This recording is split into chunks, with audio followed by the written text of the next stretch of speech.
الحمد لله رب العالمين والصلاة والسلام على أشرف الأنبياء والمرسلين وعلى آله وصحبه ومن تبعهم بإحسان إلى يوم الدين أما بعد اللهم علمنا ما ينفعنا وانفعنا بما علمتنا إنك أنت العليم الحكيم ربي زدني علما وارزقني فهما اللهم صل على محمد وعلى آل محمد كما صليت على إبراهيم وعلى آل إبراهيم إنك حميد مجيد اللهم بارك على محمد وعلى آل محمد كما باركت على إبراهيم وعلى آل إبراهيم إنك حميد مجيد அன்புள்ள சகோதரர்களே, பெரியோர்களே, எல்லாம் வல்ல அல்லாஹுவின் பேரருளால் பெரும் கிருபையினால் இந்த மாலை வேளையிலே அல்லாஹ்வினது மார்க்கத்தை பற்றி தெரிந்து கொள்ள வேண்டும் என்பதற்காக நாம் அனைவரும் இங்கே ஒன்று சேர்ந்திருக்கிறோம். எல்லாம் வல்ல அல்லாஹ் இந்த சிறப்பிற்குரிய சபையின் அவையின் நன்மைகளை நமக்கு கணக்கில்லாமல் தந்து பேசப்படுகின்ற கருத்துக்களின் மூலம் இறையச்சத்தையும் பயனுள்ள மார்க்க அறிவையும் தந்தருள்வானாக என்கிற பிரார்த்தனையோடு இன்றைய வகுப்பை நாம் துவக்கம் செய்வோம். இன்றைய வகுப்பிலே நமக்கு குரபாக்கள் யார் என்கிற ஒரு தலைப்பு தரப்பட்டிருக்கிறது. இது பேசப்பட வேண்டிய ஒரு தலைப்பு. அதிலும் குறிப்பாக குழப்பங்கள் மிகுந்திருக்கிற இந்த காலகட்டத்தில் கட்டாயம் பேசப்பட வேண்டிய ஒரு விஷயம். முதலில் குரபா என்றால் என்ன அர்த்தம், எதற்காக இந்த தலைப்பு தரப்பட்டிருக்கிறது? நபி ஸல்லல்லாஹு அலைஹி வஸல்லம் ஒரு ஹதீஸில் சொல்றாங்க, யஅதி அலன் நாஸி ஸமானுன் அஸ்ஸாபிரு ஃபீஹி அலா தீனிஹி கல் காபிதி அலல் ஜமர். மக்களிடையே ஒரு காலம் வரும், அந்த காலத்தில் மார்க்க பிடிப்போடு வாழ்பவன் எப்படி இருப்பான் என்றால் நெருப்பு கங்கை கையில் வைத்திருப்பவன் போல் இருப்பான் அப்படின்னா. மார்க்க பிடிப்போடு, மார்க்க விஷயத்திலே பொறுமையோடு வாழ்வது. மார்க்க விஷயத்தில் பொறுமையோடு வாழ்வதுனா என்ன? அல்லாஹ்வை வணங்குவதாகட்டும், நபி ஸல்லல்லாஹு அலைஹி வஸல்லம் அவர்களை பின்பற்றுவதாகட்டும், குர்ஆனின்படி வாழ்வதாகட்டும், நல்லொழுக்கங்களை பேணுவதாகட்டும், மார்க்கத்தை பிரச்சாரம் செய்வதாகட்டும், இப்படி எதெல்லாம் மார்க்கமயமாக்கப்பட்ட அம்சங்களாக இருக்கிறதோ அவைகளின் எந்த துறைகளின் பக்கம் போனாலும் அது சிரமத்திற்குரிய ஒன்றாக மாறிவிடும். மார்க்கத்தை பின்பற்றுவதும் சிரமமாக இருக்கும், மார்க்கத்திலே நான் இருக்கிறேன் என்று அடையாளப்படுத்துவதும் சிரமமாக இருக்கும், மார்க்கத்தின் பக்கம் மக்களை வாருங்கள் என்று அழைப்பதும் சிரமமாக இருக்கும். இப்படி எதெல்லாம் மார்க்கமயமான விஷயங்களாக இருக்கிறதோ அது எல்லாமே எப்படி இருக்கும்? மிகுந்த சிரமமாக இருக்கும். எந்த அளவிற்கு சிரமமாக இருக்கும்? உள்ளங்கைக்குள் நெருப்பு கங்கை வைத்தால் எப்படி இருக்குமோ அப்படி இருக்கும். அப்படிதானே? உள்ளங்கைக்குள்ள நெருப்பு கங்கை வச்சா முதல்ல என்ன ஆகும் சொல்லுங்க? கை சுடுங்கிறது அப்புறம் கங்கை என்ன செஞ்சிருவான்? டக்குன்னு கீழே போட்டுருவான். அந்த மாதிரி அந்த சோதனைகள், அந்த சூழல்கள், அந்த குழப்பங்கள், அந்த ஃபித்னாக்கள், இந்த மாறக்கூடிய தன்மைகள், மனிதனிடத்திலே ஏற்படக்கூடிய மன பிறழ்வுகள், அதெல்லாம் என்ன செஞ்சிருவான? அவ்வளவு எளிதாக, அவ்வளவு இலகுவாக மார்க்க வழியிலே வாழ விடாது. அப்போதான் ரசூலுல்லாஹி ஸல்லல்லாஹு அலைஹி வஸல்லம் இன்னொரு ஹதீஸ்ல சொல்றாங்க, இன்ன மின் வராஇக்கும் ஸமானுன், உங்களுக்கு பின்னால் ஒரு காலம் இருக்கிறது. எப்படி? இன்ன மின் வராஇக்கும் ஸமானுன், உங்களுக்கு பின்னால் ஒரு காலம் இருக்கிறது. ஸபருன் லில் முத்தமஸ்ஸிகி ஃபீஹி அஜ்ரு 50 ஷஹீதன் மின்கும். அந்த காலத்தில் மார்க்கத்திலே பொறுமையாக இருப்பவருக்கு கூலி என்ன தெரியுமா? உங்களில் 50 ஷஹீதுகளுடைய கூலி அப்படின்னா. அல்லாஹ்வுடைய பாதையிலே கொல்லப்பட்ட 50 ஷஹீதுகளுக்கு என்ன கூலியோ அப்படிப்பட்ட ஒரு கூலி உங்களுக்கு தரப்படும். திரும்ப இன்னொரு ஹதீஸ்ல நபி ஸல்லல்லாஹு அலைஹி வஸல்லம் சொல்றாங்க, பத அல் இஸ்லாமு கரீபா, மார்க்கம் ஒரு அந்நியத்தனமாகவே துவங்கியது. வஸயஊது கரீபா, அது ஒரு அந்நியத்தனமாகவே மீண்டு வரும். ஃபதூபா லில் குரபா, அந்த அந்நியத்தனமான ஒரு சூழலில் மார்க்கத்தை பின்பற்றக்கூடிய குரபாக்களுக்கு வாழ்த்து உண்டாகட்டும். அப்ப இந்த ஹதீஸ்ல இருந்து தான் இந்த குரபாக்கள் அப்படிங்கிற வார்த்தையை எடுக்கிறோம். ஃபதூபா லில் குரபா. மொத்தமா இந்த ஹதீஸ்கள் எல்லாம் நமக்கு என்ன கருத்தை சொல்லுது? குழப்பமான காலகட்டத்தில் தெளிவான மார்க்கத்திலே வாழ்பவர்கள் யாரு? குரபாக்கள். சரியா? கரீப் அப்படின்னு சொன்னாலே என்னது? அடையாளம் தெரியாதவன் அர்த்தம். ஆக்சுவல் மீனிங், அதாவது லிங்குவிஸ்டிக் மீனிங். அந்த கரீப் என்கிற வார்த்தைக்கு சரியான மொழி ரீதியான அர்த்தம் என்னது? அறியப்படாதவன், அடையாளப்படுத்தப்படாதவன், அறிமுகம் இல்லாதவன். சரியா? ஒரு 50 பேர் 100 பேர் இருக்கிற இடத்துல தனித்து காட்டப்படுபவன், இதுதான் கரீப். இதுதான் என்னது? கரீப். இப்போ ஃபார் எக்ஸாம்பிள், ஒரு காலத்தில் நம்முடைய சமுதாயம் எப்படி இருந்துச்சுன்னா, பள்ளிக்கூடம் போபவர்கள் நமக்கு கரீபுகளாக இருந்தார்கள். எல்லாரும் அவங்கவுங்களுக்கு வியாபாரம், அவங்கவுங்களுக்கு கடை, அவங்கவுங்களுக்கு வெளிநாட்டு வாழ்க்கை இப்படியே இருக்கும். ஸ்கூலுக்கு யாருப்பா போறீங்க? ஸ்கூலுக்கு போறவங்க கை தூக்குங்க அப்படின்னு சொன்னா யாரோ ஒரு ஆள் கை தூக்குவாங்க. அப்போ ஸ்கூலுக்கு போனவன் யாரு? கரீப். இப்போ நம்ம வீட்டு பிள்ளைகள்ல பள்ளிக்கூடம் போகாத யாராவது இருக்காங்களா அப்படின்னு நம்ம கேட்டா பெரும்பாலும் என்ன செய்ய மாட்டாங்க, ஒருத்தரும் கை தூக்க மாட்டாங்க. அப்படி யாராவது ஒரு ஆள் கை தூக்குனா அவரு தான் யாரு? கரீப். இதுதான் கரீப். கரீப்னா என்னத்தா? இப்போ ஒரு 100 பேர் இருக்காங்க, 99 பேருக்கு கல்யாணம் ஆயிடுச்சு. சரியா? ஒரே ஒருத்தருக்கு தான் கல்யாணம் ஆகல. கல்யாணம் ஆகாதவங்கள கை தூக்க அப்படிங்கிறோம். ஒருத்தர் கை தூக்குறாரு. அப்போ அந்த கூட்டத்தில் அவர் யாரு? கரீப். 99 பேர் கல்யாணம் ஆகாம இருக்கிறான், ஒரே ஒருத்தருக்கு கல்யாணம் ஆயிடுச்சு. அப்ப அவன் யாருங்க? கரீப். இதான் மேட்டர். சரியா? நம்ம ஊர்ல கரீப் லோகம்னு உருதுல சொல்லுவாங்க, ஏழைகளுக்கு அவங்க சொல்றாங்க. இங்க நம்ம ஏழைங்கிற அர்த்தத்தில் சொல்லப்படல. 10 பேர் எல்லாம் ஒரு ட்ராக்ல போவோம், இவன் மட்டும் ஒரு ட்ராக்ல இருப்பான். கரெக்டா நம்ம ஜமாத்துக்கு அந்த பேர் சொல்லணும். அப்படிதான் எல்லாரும் ஒரு ட்ராக்ல இருப்பாங்க, நம்ம என்ன செய்யறோம்? கரெக்டா ஒரு ட்ராக்ல இருக்கும். ஆனா நம்ம தனித்து போறோம் அப்படின்னு சொன்னா சரியான வழிங்கிறதுனால தனித்து போறோம். அப்ப அதை அடையாளப்படுத்தும் விதத்துல தான் அல்லாஹ்வுடைய தூதர் ஸல்லல்லாஹு அலைஹி வஸல்லம் சொல்றாங்க. இதற்கு விளக்கம் வேறு வருகிறது. இது நானாகவோ தானாகவோ தன்னிச்சையாகவோ சொல்லுகிற விளக்கம் அல்ல.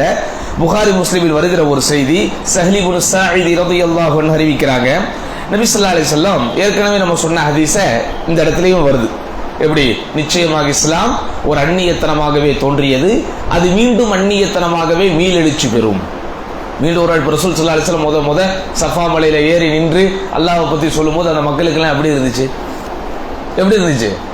அந்நியத்தனமா தான் இருந்துச்சு, ஒரு புதுமையாகத்தான் இருந்துச்சு. அப்படிதானே? எல்லாரும் வேட்டி சட்டையோடு போடும்போது முத பேண்ட் போடும்போது எப்படி இருந்துச்சு? எல்லாத்துக்கும் வித்தியாசமாகத்தான் மக்கள் பார்த்தார்கள். எல்லாரும் தொப்பி போட்டு தொழுவும் போது, நம்ம யாராவது தொப்பி போடாமல் தொழுவும் போது மக்கள் என்ன பார்த்தாங்க? எல்லாத்தையும் வித்தியாசமாகத்தான் பார்த்தார்கள். இப்போ நீங்க அல்லாஹ்வுடைய தூதர் ஸல்லல்லாஹு அலைஹி வஸல்லம் வரலாறு எடுத்து பாருங்க. முத இந்த சஃபா மலையில ஏறி நின்று, மக்களே அப்படின்னு அவங்களை கூப்பிட்டு, இந்த மலை குன்றுக்கு பின்னாளில் இருந்து ஒரு ஆபத்து உங்களை நோக்கி வருகிறது என்று சொன்னால் நீங்கள் நம்புவீர்களா அப்படின்னு கேட்டாங்க. என்ன சொன்னாங்க? நம்புவோம். எதிரிகள் எல்லாம் ஆயுதத்தோடு ஆயத்தத்தோடு இருக்கிறார்கள், உங்களை தாக்குவதற்கு இதோ வந்து கொண்டிருக்கிறார்கள் என்று நான் சொன்னால் நம்புவீர்களா? ஆம் நம்புவோம் அப்படின்னா. அப்போ அவங்களுடைய அட்டென்ஷன் எல்லாம் வாங்கிட்டு தன்னுடைய நன்மதிப்பையும் உறுதி செஞ்சுட்டு அப்புறம் தான் சொன்னாங்க, உங்களையும் என்னையும் படைத்த ஒரே இறைவன் அல்லாஹ் தான் அப்படின்னு. அவங்க என்ன சொன்னாங்க? திப்பன் லக். அபூஜஹல் தான் ஆரம்பிச்சு வச்சு, அபூ லஹப், திப்பன் லக், உங்களுக்கு நாசம் உண்டாகட்டும். அலிஹாதா ஜமாஅத்தனா, இதை சொல்லவா எங்களை ஒன்று சேர்த்தாய்? அப்ப மக்கள் எல்லாரும், ஒட்டுமொத்த மக்களும் லாத்து உஸா மனாத்து யஊஸ் யஊக்கு நஸ்ரு ஹுபல் இப்படிங்கிற பேர்ல சிலைகளை வச்சுக்கிட்டு விக்கிர வழிபாடு செய்து கொண்டிருக்கும் போது ஒரே ஒரு நபி, ஒரே ஒரு நபர், ஒரே ஒரு முஹம்மது ஸல்லல்லாஹு அலைஹி வஸல்லம் எந்திரிச்சு இவைகளெல்லாம் நீங்க வணங்கக்கூடாது, அல்லாஹ் மட்டும் தான் வணங்கணும் அப்படின்னு அந்த மக்கள் எப்படி பார்த்தாங்க? அதை கரீபன், ஒரு தனித்து அடையாளம் காட்டப்படக்கூடிய ஒன்றாக பார்த்தார்கள். ஆமாவா இல்லையா? அப்ப அல்லாஹ்வுடைய தூதர் சொல்றாங்க, இப்படிதான் நம்ம இஸ்லாம் ஸ்டார்ட் ஆச்சு. இதே மாதிரி தான் மீண்டும் ஒரு வாட்டி வரும். இன்னைக்கு நம்ம தர்காவுக்கு போகக்கூடாது, கபர் வழிபாடு செய்யக்கூடாது, கபூர்ல உள்ளவங்க கிட்ட பிரார்த்தனை செய்யக்கூடாது, அவர்களிடத்துல நேர்ச்சை செய்யக்கூடாது, அவர்களை கொண்டு வசீலா தேடக்கூடாது. இப்படி இந்த தமிழ் சமூகத்துக்கு மத்தியில எவ்வளவுதான் நம்ம கத்துனாலும், எவ்வளவுதான் கதறினாலும், எவ்வளவுதான் தெருக்கள் தோறும் கூட்டங்கள் போட்டு பேசினாலும் பெரும்பான்மையான மக்களுடைய மனநிலை எப்படி இருக்குது? இவங்க புதுசா வந்தவங்க, இவங்க இப்படிதான் சொல்லுவாங்க, இவங்க நேத்து வந்தவங்க. நம்ம 40 வருஷம் ஆனாலும் இன்னும் நம்மள என்னதான் சொல்லிட்டு இருக்காங்க? நம்ம எத்தனை வருஷம் தாச்சு, எல்லாம் பெரியவர்கள் இருக்கிறீங்க மாஷாஅல்லாஹ், எத்தனை வருஷம்? 40 வருஷம் இருக்குமா? 40 வருடத்திற்கு மேல் நம்ம பிரச்சாரம் செஞ்சாலும் இன்னும் இந்த மனிதர்கள், இந்த மக்கள் நம்மளை பார்த்து என்னதான் சொல்றாங்க? நேத்து வந்தவங்க, புதுசா வந்தவங்க. அப்ப இந்த ஹதீஸுக்கு ஒத்து போகுது. அப்ப குரபாக்கள் அப்படின்னாலே என்னது? புதுமையாக தென்படுபவர்கள், அறிமுகம் இல்லாதவர்களை போல் இருப்பார்கள், பிறரால் அடையாளப்படுத்தப்படாதவர்களாக இருப்பார்கள். பலரும் இருக்கும்போது இவர்கள் மட்டுமே பழமைவாதிகளை போல் தென்படுவார்கள். அதுதான் குரபா. அப்போ நபி ஸல்லல்லாஹு அலைஹி வஸல்லம் அந்த குரபாக்களை அறிமுகப்படுத்துவதோடு மாத்திரம் இல்லாம ஃபதூபா, தூபா என்றால் வாழ்த்துக்கள் அவர்களுக்கு உண்டாகட்டும் அப்படின்னு வாழ்த்தவும் செய்யறாங்க. அப்போ சுற்றி இருக்கிற தோழர்கள் கேட்கிறாங்க, மன்ஹும் யா ரசூலல்லாஹ், அல்லாஹ்வுடைய தூதரே அவர்கள் யார்? ஏன்னா வெறுமனே ரசூல் ஸல்லல்லாஹு அலைஹி வஸல்லம் குரபாக்கள் மட்டும் நிப்பாட்டி இருந்தாங்கன்னா எல்லா பேரும் நான் தான் குரபான்றோம். இந்த அஹ்லுஸ் சுன்னத் வல் ஜமாஅத்துங்கிற வார்த்தை இருக்குல்லங்க, நம்ம ஊர்கள்ல பள்ளிவாசல்கள்ல தோறும் போடுறாங்கல்ல, என்ன அர்த்தத்தில் அவங்க போடுறாங்க? சத்தியமா போடுறவங்களுக்கு நீங்க கேட்டீங்கன்னா அர்த்தமே தெரியாது. முதல் அஹ்லு சுன்னத்துல் ஜமாத்துங்கிற வார்த்தையை யார் பயன்படுத்தினா அப்படின்னு கேட்டா தெரியாது. ஆனா இவங்க எல்லாருமே நாங்கள் அஹ்லு சுன்னத்துல் ஜமாத், இது அஹ்லு சுன்னத்துல் ஜமாத்துக்கு சொந்தமான பள்ளி அப்படின்னு போட்டுக்குவாங்க. ஆனா உண்மையிலேயே அஹ்லு சுன்னத்துல் ஜமாத்துங்கிற வார்த்தை யார் முத பயன்படுத்தினா? இப்னு அப்பாஸ் ரலியல்லாஹு அன்ஹு பயன்படுத்துறாங்க. குர்ஆன்ல ஒரு வசனம் வருது, எப்படி? அந்த நாளில், மறுமை நாளில் சிலருடைய முகங்கள் வெண்மையாக இருக்கும், சிலருடைய முகங்கள் கருமையாக இருக்கும். அப்ப அதுக்கு விளக்கம் சொல்லும் போது அஹ்லு சுன்னத்தி வல் ஜமாஅத் தபியது உஜூஹுஹும்ங்கறாங்க, வ அஹ்லுல் பித்இ வத் தலாலா தஸ்வது உஜூஹுஹும்ங்கறாங்க. யாரெல்லாம் இந்த உலகத்தில் அஹ்லு சுன்னத் வல் ஜமாத்தாக வாழ்ந்தார்களோ அவர்களுடைய முகங்கள் வெண்மையாக இருக்கும். யார் அந்த அஹ்லு சுன்னத் வல் ஜமாத்? சுன்னத்துன் நபி, நபி ஸல்லல்லாஹு அலைஹி வஸல்லம் சுன்னாவின்படி வாழ்ந்தவர்கள். ஜமாஅத்து ஸஹாபா, சஹாபாக்கள் என்கிற அந்த ஜமாத்தை பின்பற்றியவர்கள். அப்ப அஹ்லு சுன்னத் வல் ஜமாத்ங்கிற பேர் உண்மையிலே யாருக்கு பொருத்தம்? யாருக்கு பொருத்தமானது? யார் அல்லாஹ்வின் பக்கமும் அல்லாஹ்வின் தூதரின் பக்கமும் அழைக்கிறார்களோ அவர்களுக்கான பேர் அந்த பேர். இப்னு அப்பாஸ் ரலியல்லாஹு அன்ஹு அவர்கள் சொல்லுகிற இந்த நேரத்துல தான், அந்த காலகட்டத்துல தான் இந்த ஹவாரிஜிகள், இந்த ராஃபிதாக்கள் அப்படின்னு சொல்லப்படக்கூடிய மிகப்பெரிய வழிகேட்டின் தந்தைகள் உருவான நேரம். இப்ப நம்ம ஊர்கள்ல நிறைய வழிகேட்டு சிந்தனைகள் இருந்தாலும் இந்த காதியானிங்கிற பேரை அது என்னது, கொஞ்சம் ஒரு ஹை எஃபெக்ட் உள்ள வழிகட்டவங்க, குர்ஆன் மட்டும் போதும் அப்படின்னு சொல்றவங்க ரொம்ப கொஞ்சம் பெரிய அளவுல உள்ள வழிகேடர்கள். ஹதீஸ் எல்லாம் ஏத்துக்க கூடாது, ஹதீஸ் எல்லாம் மறுக்கணும் அப்படின்னு சொல்லிட்டு அவங்க யாரு? வழிகேடர்கள்லயே ஒரு உயர்ந்த இடத்துல இருக்கக்கூடிய வழிகேடர்கள். இந்த மாதிரி இந்த வழிகேடர்கள் காலகாலம் இருப்பாங்க. அவங்க பல கள்ள குழந்தைகளை பெற்று போட்டுக்கிட்டே இருப்பாங்க. இவங்களுக்கு எல்லாம் மூதாதையர்கள் யாருன்னு கேட்டா இந்த ஹவாரிஜிகள், ரவாஃபிதுகள். இவங்க எல்லாம் யாரு? அவர்கள் வாழுகிற காலத்துல சஹாபாக்களுக்கு எதிராக இருந்தவங்க. அவங்க வாழ்ற காலத்துல அல்லாஹ்வுடைய தூதர் ஸல்லல்லாஹு அலைஹி வஸல்லம் சுன்னாவை மறுத்தவங்க. அவங்க வாழ்ற காலத்துல குர்ஆனுடைய வசனங்களுக்கு சுய வியாக்கியானம் கொடுத்தவங்க. அவங்க வாழ்கிற காலத்துல அல்லாஹ்வுடைய பெயர்கள் பண்புகளை எல்லாம் மறுத்தவங்க. இதனாலதான் அவங்க எல்லாம் என்ன செய்ய போறாங்க? அந்த டீவியேஷன் செக்ட் அப்படின்னு நம்ம சொல்றோமே, வழிகட்ட பிரிவுகளிலேயே ஒரு மேஜர் செக்ட்ஸாக, ஒரு உயர்ந்த இடத்திலே இருக்கக்கூடிய வழிகேடர்களாக பார்க்கப்படுறாங்க. அப்ப அவங்க கிட்ட இருந்து தங்களை பிரித்து அடையாளப்படுத்துவதற்காகத்தான் இஸ்லாமிய சமூகத்துல முதல் நேர்வழியில் இருந்த நல்லோர்களாகிய முன்னோர்கள் அஹ்லு சுன்னத் வல் ஜமாத்ங்கிற வார்த்தையை பயன்படுத்தினாங்க. இது இமாம் அஹ்மத் இப்னு ஹம்பல் காலத்துல தான் ரொம்ப பாப்புலேஷன், இந்த வார்த்தை பாப்புலாரிட்டி ஆச்சு. அப்போ எந்த இடங்களில் வழிகேடுகள் நிறைந்திருக்கிறதோ அப்போ யார் சுன்னாவை மையமாக வைத்தும் சஹாபாக்களை மையமாக வைத்தும் தங்கள் பிரச்சாரங்களை அமைத்துக் கொள்கிறார்களோ அவங்க தான் யாருக்கா? அஹ்லு சுன்னத் வல் ஜமாத். ஆனா இந்த பேர் இன்னைக்கு யார் யூஸ் பண்றா? உங்களுக்கு தெரியும். அந்த மாதிரி தான் நபி ஸல்லல்லாஹு அலைஹி வஸல்லம் வெறுமனே தூபாலில் குரபாக்களுக்கு வாழ்த்து உண்டாகட்டும்னு சொல்லி மாத்திரம் முடிச்சிருந்தாங்கன்னா எல்லா பேரும் என்ன சொல்லுவாங்க? நாங்க தான் குரபாக்கள்னு நோட்டீஸ் அடிச்சிருவாங்க. நாங்க தான் குரபாக்கள்னு என்ன செஞ்சிருவாங்க? அவங்கள ரிஜிஸ்டர் பண்ணிக்குவாங்க. ஆனா அந்த குரபாக்களுக்கு அல்லாஹ்வுடைய தூதர் ஸல்லல்லாஹு அலைஹி வஸல்லம் சில சிஃபாத்துகளை சொன்னார்கள், சில வர்ணனைகளை சொன்னார்கள், அவர்களை பற்றி சில அடையாளங்களை சொன்னார்கள், அவர்களிடத்திலே காணப்படக்கூடிய சில பண்புகளை அல்லாஹ்வுடைய தூதர் ஸல்லல்லாஹு அலைஹி வஸல்லம் பட்டியல் போடுறாங்க. அதை தெரிஞ்சுக்கிறதுக்கு தான் நம்ம இங்க உட்கார்ந்து இருக்கிறோம். அப்போ சுற்றி இருக்கிற சஹாபாக்கள் கேட்கிறார்கள், மன் ஹும் யா ரசூலல்லாஹ், அல்லாஹ்வுடைய தூதரே அவர்கள் யார்? அல்லாஹ்வுடைய தூதர் ரொம்ப அழகா சொல்றாங்க, அல்லதீன யஸ்லுஹூன இதா ஃபஸதன் நாஸ், மக்கள் எல்லாம் குழம்பி போயிருக்கும் போது தெளிவாக இருப்பார்களே அவர்கள் தான். ஒரே வார்த்தையில முடிச்சிட்டாங்க. அல்லதீன யஸ்லுஹூன இதா ஃபஸதன் நாஸ், மக்கள் எல்லாம் எப்படி இருப்பாங்களாம்? குழப்பத்தில் இருக்கும் போது யார் தெளிவான ஒரு கொள்கையில் இருக்கிறார்களோ அவர்கள்தான். இன்னொரு அறிவிப்பிலே இப்படி வருகிறது. எப்படி? அதே கேள்வியும் தான். ஒமலில் குரபா யா ரசூலல்லாஹ், அல்லாஹ்வுடைய தூதரே இந்த குரபாக்கள் என்போர் யார் அப்படின்னு கேள்வி வரும்போது பதில் எப்படி வருது பாருங்க. நாசுன் சாலிஹூன், அவர்கள் எல்லாம் நல்ல மனிதர்கள். கலீலுன் ஃபீ நாஸின் சூ, நிறைய தீயவர்கள் நிரம்பி இருக்கும் போது அதில் மிக மிக குறைவான எண்ணிக்கையில் உள்ள நல்லோர்கள். வமன் யஸீஹிம் அக்ஸர் மிம்ம யுதிஉஹும், எக்ஸ்ட்ரா அடிஷனலா இன்னொரு பாயிண்டையும் சொல்லிட்டாங்க. எப்படி? அவர்களுக்கு மாறு செய்யக்கூடியவர்கள் அவர்களுக்கு கட்டுப்படுபவர்களை விட அதிகமாக இருப்பார்கள். எல்லாத்தையும் கணக்கு போட்டு பாருங்க. குரபாக்கள் அப்படிங்கிறதுக்கு அல்லாஹ்வுடைய தூதர் ஸல்லல்லாஹு அலைஹி வஸல்லம் சொல்லக்கூடிய பண்புகளில் பெருமானார் ஸல்லல்லாஹு அலைஹி வஸல்லம் அவர்கள் பட்டியலிட்ட பண்புகள் எப்படி இருக்கும்? முதலில் மக்கள் எல்லாம் குழப்பத்தில் இருக்கும்போது அவங்க எப்படி இருப்பாங்க? ரொம்ப தெளிவாக இருப்பாங்க. அப்படிதானே? இப்ப நம்மளை தவிர்த்து, இந்த மன்ஹஜில் பயணிப்பவர்களை தவிர்த்து, இந்த கொள்கையில் செல்வோரை தவிர்த்து, பொதுவாக தங்களை முஸ்லிம்கள் என்று அடையாளப்படுத்தி கொண்டிருப்பவர்களிடத்திலே குழப்பங்கள் இருக்கிறதா? தெளிவான ஒரு கொள்கை இருக்கிறதா? குழப்பங்கள் தானே இருக்குது. ஏன் ஒரு நபியின் வழிமுறை அவர்கள் பின்பற்றுவதில்லை, ஒரு அல்லாஹ்வை அவர்கள் வணங்குவதில்லை. அல்லாஹ்வை வணங்குவதாக சொல்லிக் கொண்டாலும் அல்லாஹ் அல்லாதவர்கள் என்ன செய்யறாங்க? அவங்க அழைத்து பிரார்த்திக்கிறார்கள். அப்படிதானே? அல்லாஹ் அல்லாதவர்களுக்கு நேர்ச்சை செய்கிறார்கள், அல்லாஹ் அல்லாதவர்களுக்கு அறுத்து பலியிடுகிறார்கள். அல்லாஹ் அல்லாத அந்த மரணிக்கப்பட்ட அல்லது அந்த மரணித்த அவர்களுடைய கபறுக்களுக்கு பூஜை புனஸ்காரங்களை போல் வேறு விதமான பல்வேறு விதமான சடங்கு சம்பிரதாயங்களை செய்கிறார்கள். அப்போ அவங்க எதுல இல்ல? தெளிவில் இல்லை. அப்படிதானா? அதே போல வணக்க வழிபாட்டில் அல்லாஹ்வின் தூதர் ஸல்லல்லாஹு அலைஹி வஸல்லம் சுன்னாக்களை பின்பற்றவில்லை. எப்படி நமக்கு மார்க்கம் போதிச்சிருக்குது? அல்லாஹ்வுடைய தூதர் ஸல்லல்லாஹு அலைஹி வஸல்லம் சுன்னாக்களில் எந்த ஒன்றையும் மாற்றாமல் நேரான பாதையில் பின்பற்ற வேண்டும் என்கிற ஒரு கட்டளை நமக்கு இருக்கிறது. ஆனா நான் இந்த கொள்கையை ஏற்றுக்கொள்ளாத மக்கள் அல்லது இந்த கொள்கைக்கு வெளியே இருக்கக்கூடிய மக்கள் என்ன செய்யறாங்க? பல்வேறு விதமான அனாச்சாரங்களை செய்து கொண்டிருக்கிறார்கள். அப்ப அந்த மக்களுடைய எண்ணிக்கை எப்படி இருக்கும்? குறைவா தான் இருக்கும். இன்னைக்கு இந்த ஊர்ல எத்தனையோ லட்சக்கணக்கான முஸ்லிம்கள் இருந்தாலும் இந்த நேரிய கொள்கையில் பயணிக்க வேண்டும் என்கிற ஆவல், நேரிய கொள்கையிலே பயணிக்க வேண்டும் என்கிற தாகம், நேரிய கொள்கையிலே இறுதி வரைக்கும் உறுதியோடு இருக்க வேண்டும் என்கிற அந்த மனப்பான்மை ரொம்ப சொற்பமான சிலருக்கு தான் அல்லாஹ் கொடுத்திருக்கிறான். அப்படிதானே? அப்பதனால நம்ம எண்ணிக்கையில் குறைவாக இருக்கிறோம், மக்கள் செல்வாக்கு இல்லாமல் இருக்கிறோம், பெரும் மக்கள் திறன் நம்மிடத்திலே இல்லாமல் இருக்கிறது என்பதை குறித்து நம்ம எந்த விதத்தில் என்ன செய்யக்கூடாது?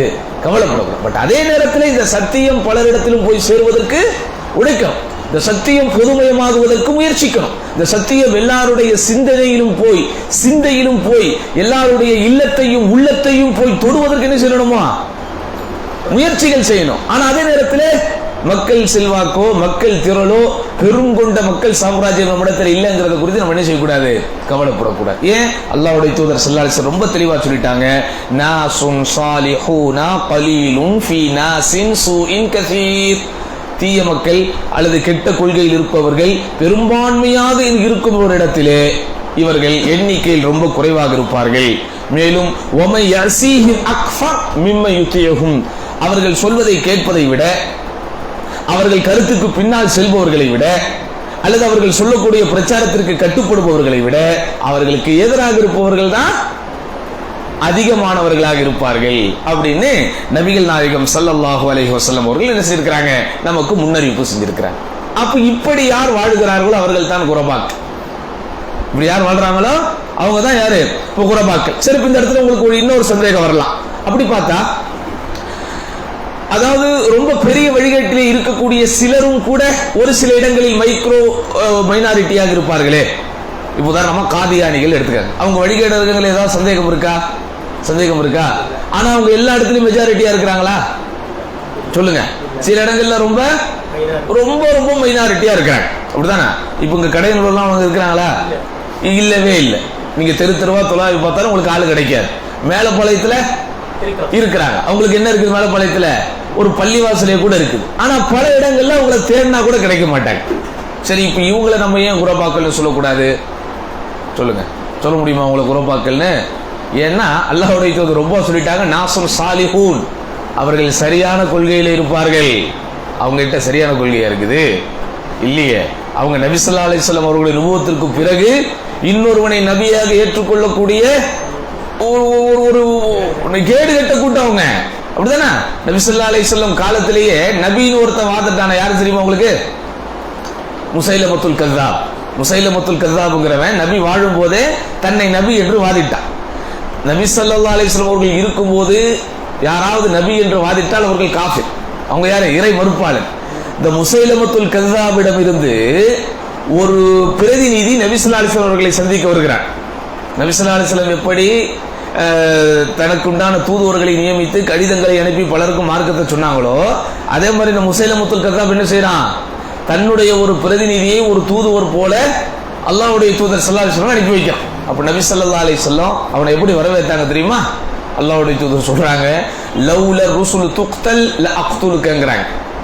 இந்த தூதர்மார்கள் அந்த அதாவது தூதர்மார்கள்னா அந்த தூதர் நினைச்சுக்க கூடாது, இறை தூதர்கள் அல்ல.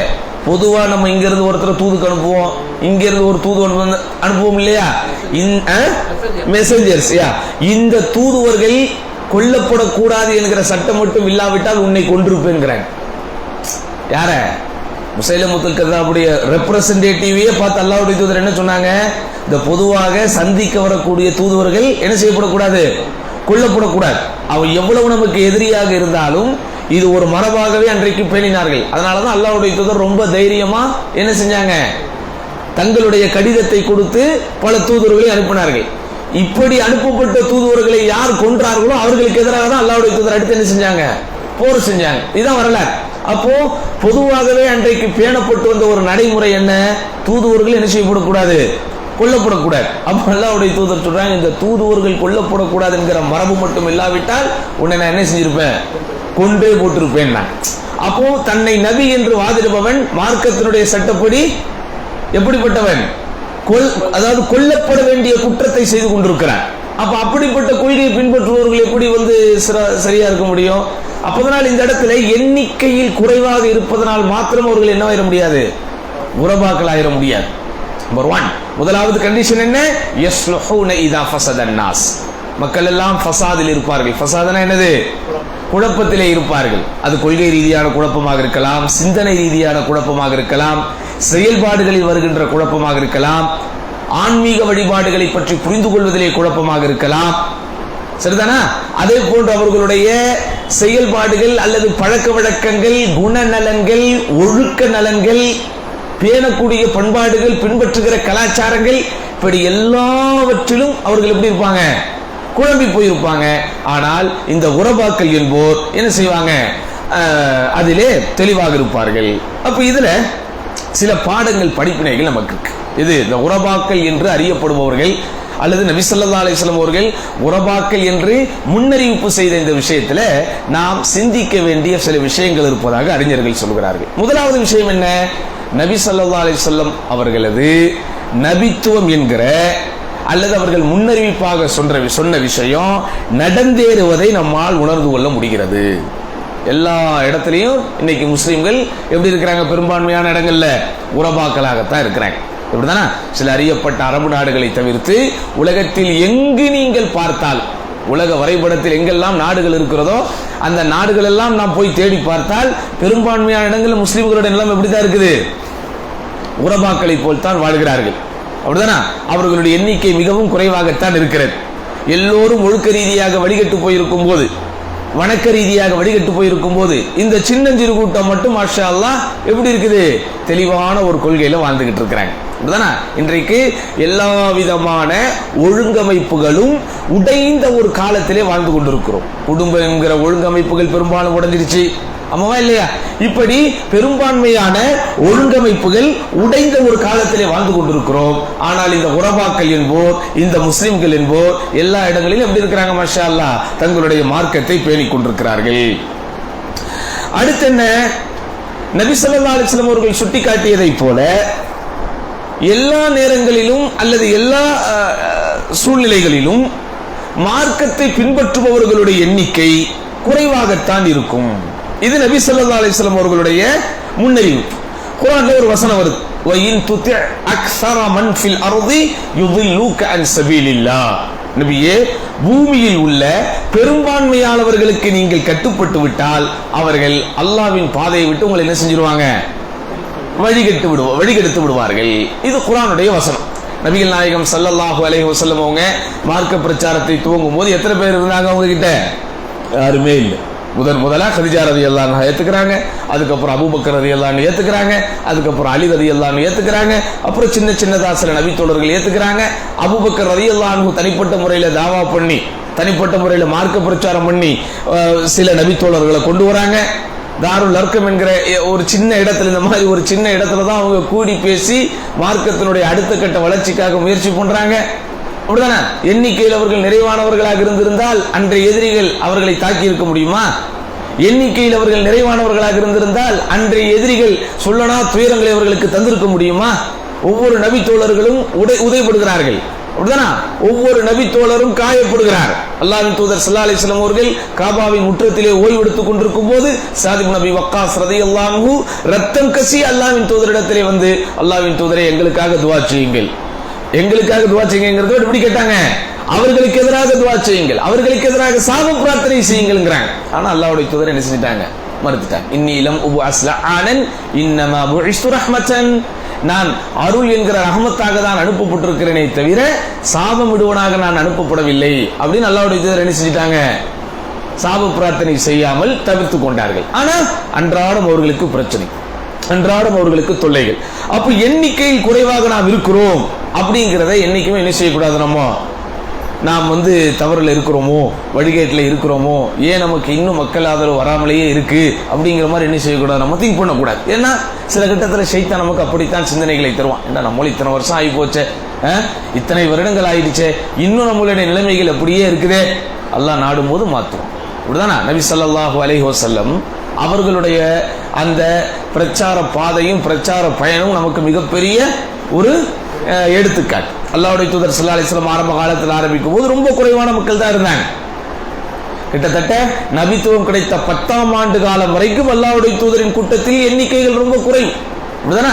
நபித்துவம் கிடைத்த 10ஆம் ஆண்டுல அபூ தாலிப் மரணிக்கிறாரு, ரசூலுல்லாஹ்வுடைய அன்பு மனைவி ஹதீஜா ரலியல்லாஹு அன்ஹா மரணிக்கிறாங்க. தாயிஃப் நகரத்து மக்கள் தங்களுக்கு ஆதரவு தருவார்கள் என்று நம்பி அல்லாஹ்வுடைய தூதர் போய் ஏமாந்து பல்வேறு விதமான பிரச்சனைகளை எதிர்கொள்றாங்க. ஆமாவா இல்லையா? அப்போ அந்த நபித்துவம் கிடைத்த 10ஆம் ஆண்டு வரைக்கும் அல்லாஹ்வின் தூதரின் கூட்டத்தில் எண்ணிக்கை ரொம்ப குறைவு. சரி, அதுக்கப்புறம் உடனே பெரிய எண்ணிக்கை வந்துருச்சா? இல்ல. 11ஆம் ஆண்டு, 12ஆம் ஆண்டு, 13ஆம் ஆண்டு, அடுத்து 14ஆம் ஆண்டு மதீனாவுக்கு போயிடுறாங்க. அடுத்த கட்ட 3 வருடங்களும் அல்லாஹ்வுடைய தூதரின் வாழ்க்கையில் சோதனைகள் தான். ஹஜ்ஜுடைய சீசன்கள் வரும்போது யாருக்கும் தெரியாம இரவோடு இரவாக மினா என்கிற அந்த இடத்திற்கு போய் அங்கு ஹஜ்ஜுக்காக வரக்கூடிய வெளியூர் யாத்ரிகர்கள், வெளியூர் பிரயாணிகளை சந்தித்து மார்க்கத்தை பற்றி பேசி கொஞ்சம் கொஞ்சமா உருவாக்குறாங்க. அதுலதான் முதலாவது அக்கபா உடன்படிக்கை நடக்குது, 2வது அக்கபா உடன்படிக்கை நடக்குது. அதுலயும் ஆயிரக்கணக்கான மக்கள் இருந்துட்டாங்களா? இல்ல, 10 பேரு, 20 பேரு, 70 பேரு, இவ்வளவுதான். சரிதானே? ஆனா அதே நேரத்தில் அல்லாஹ்வின் தூதர் ஸல்லல்லாஹு அலைஹி வஸல்லம் அவர்களுடைய வாழ்க்கையில பெரும்பான்மையான ஒரு சூழலும் வருகிறது. குறிப்பாக அந்த ஹுனைன் யுத்தம் நடக்கும்போது அல்லாஹ்வுடைய தூதர் கிட்ட எப்படி இருந்துச்சு? கூட்டங்கள் பெரும்பான்மையாகத்தான் இருந்துச்சு. மக்கா மாநகர் வெற்றி கொள்ளப்படும் போது அல்லாஹ்வின் தூதரிடத்துல பெரும்பான்மை தான் இருந்துச்சு. அப்போ நாம் ஒரு கட்டத்தில் பொறுமை காத்து இந்த சின்னஞ்சிறு எண்ணிக்கையோடு நம்முடைய பாதையையும் பயணத்தையும் அமைத்துக் கொள்ளும் போது ஒரு கட்டத்தில் அல்லாஹ் சுப்ஹானஹு வ தஆலா நமக்கு என்ன செய்வான்? மக்கள் திரளை தருவான். அப்படிதானா?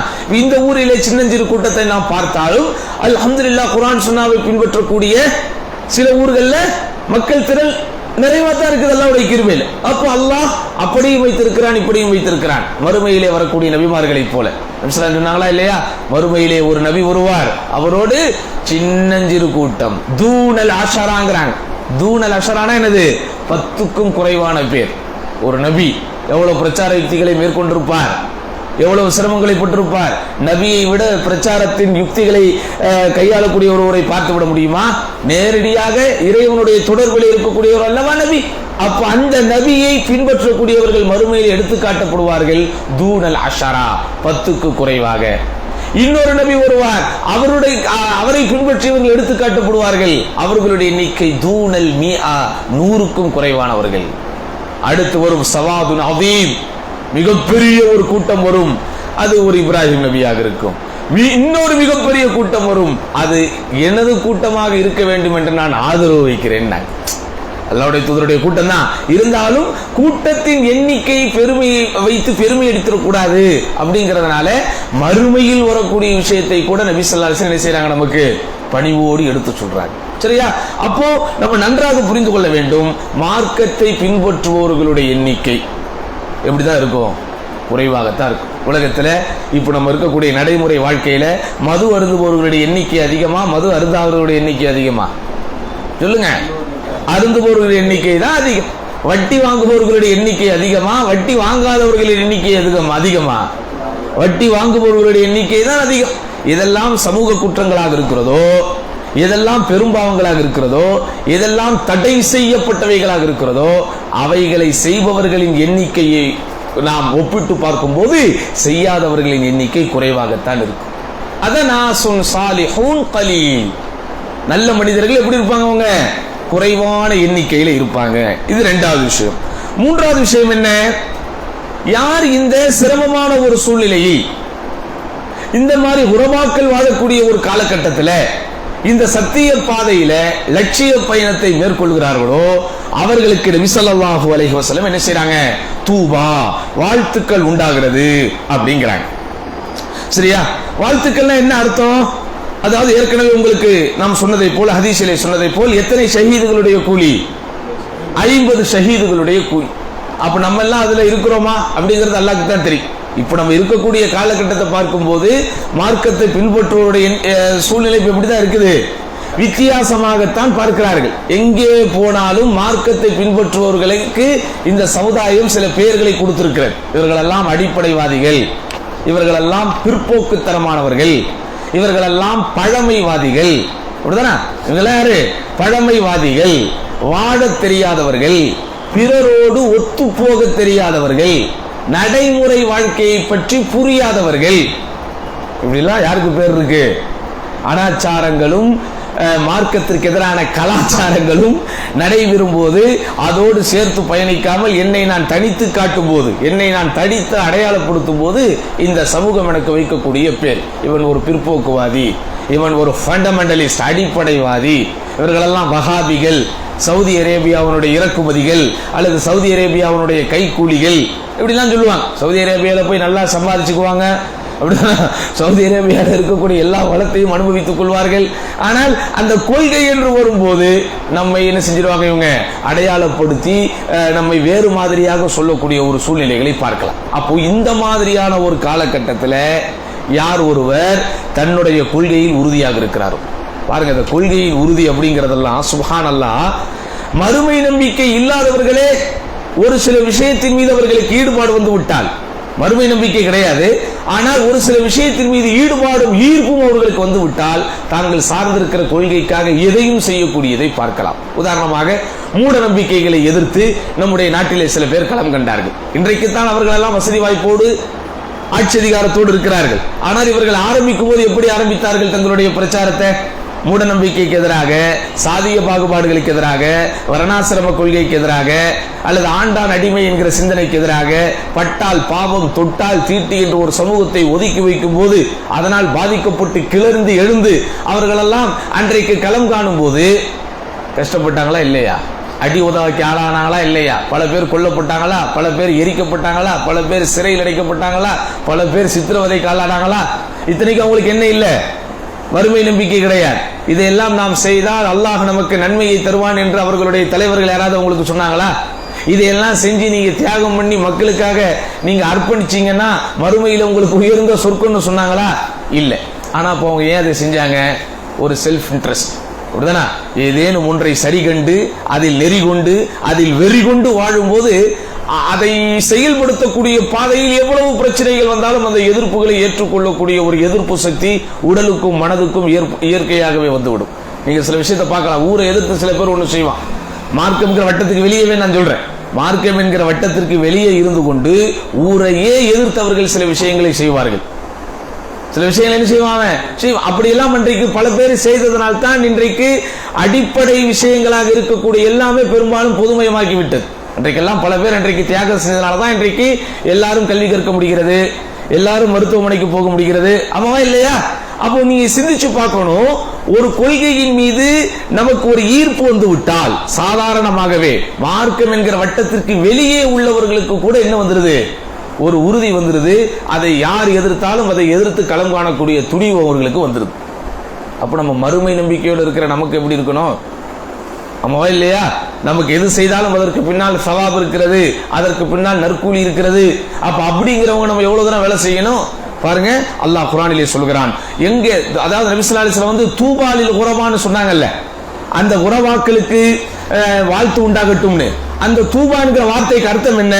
குர்ஆன்ல வருது, தூபா லஹும் ஹுஸ்னு மஆப், அவர்களுக்கு சுப செய்தி உண்டாகட்டும், அவர்களுக்கு சுபசோபனம் உண்டாகட்டும், அவர்களுக்கு நல்ல மீளுமிடம் இருக்கிறது, அதாவது மறுமையில மிகச்சிறந்த ஒரு கூலி இருக்கிறது அப்படிங்கறது என்ன செய்யறோம்? நம்ம புரிஞ்சு கொள்ளணும். அதே போன்று பாருங்க, மறுமையில் மட்டும்தான் அல்ல, உலகத்திலும் அல்லாஹ் அவர்களுக்கு சில சிறப்புகளை தருகிறான்.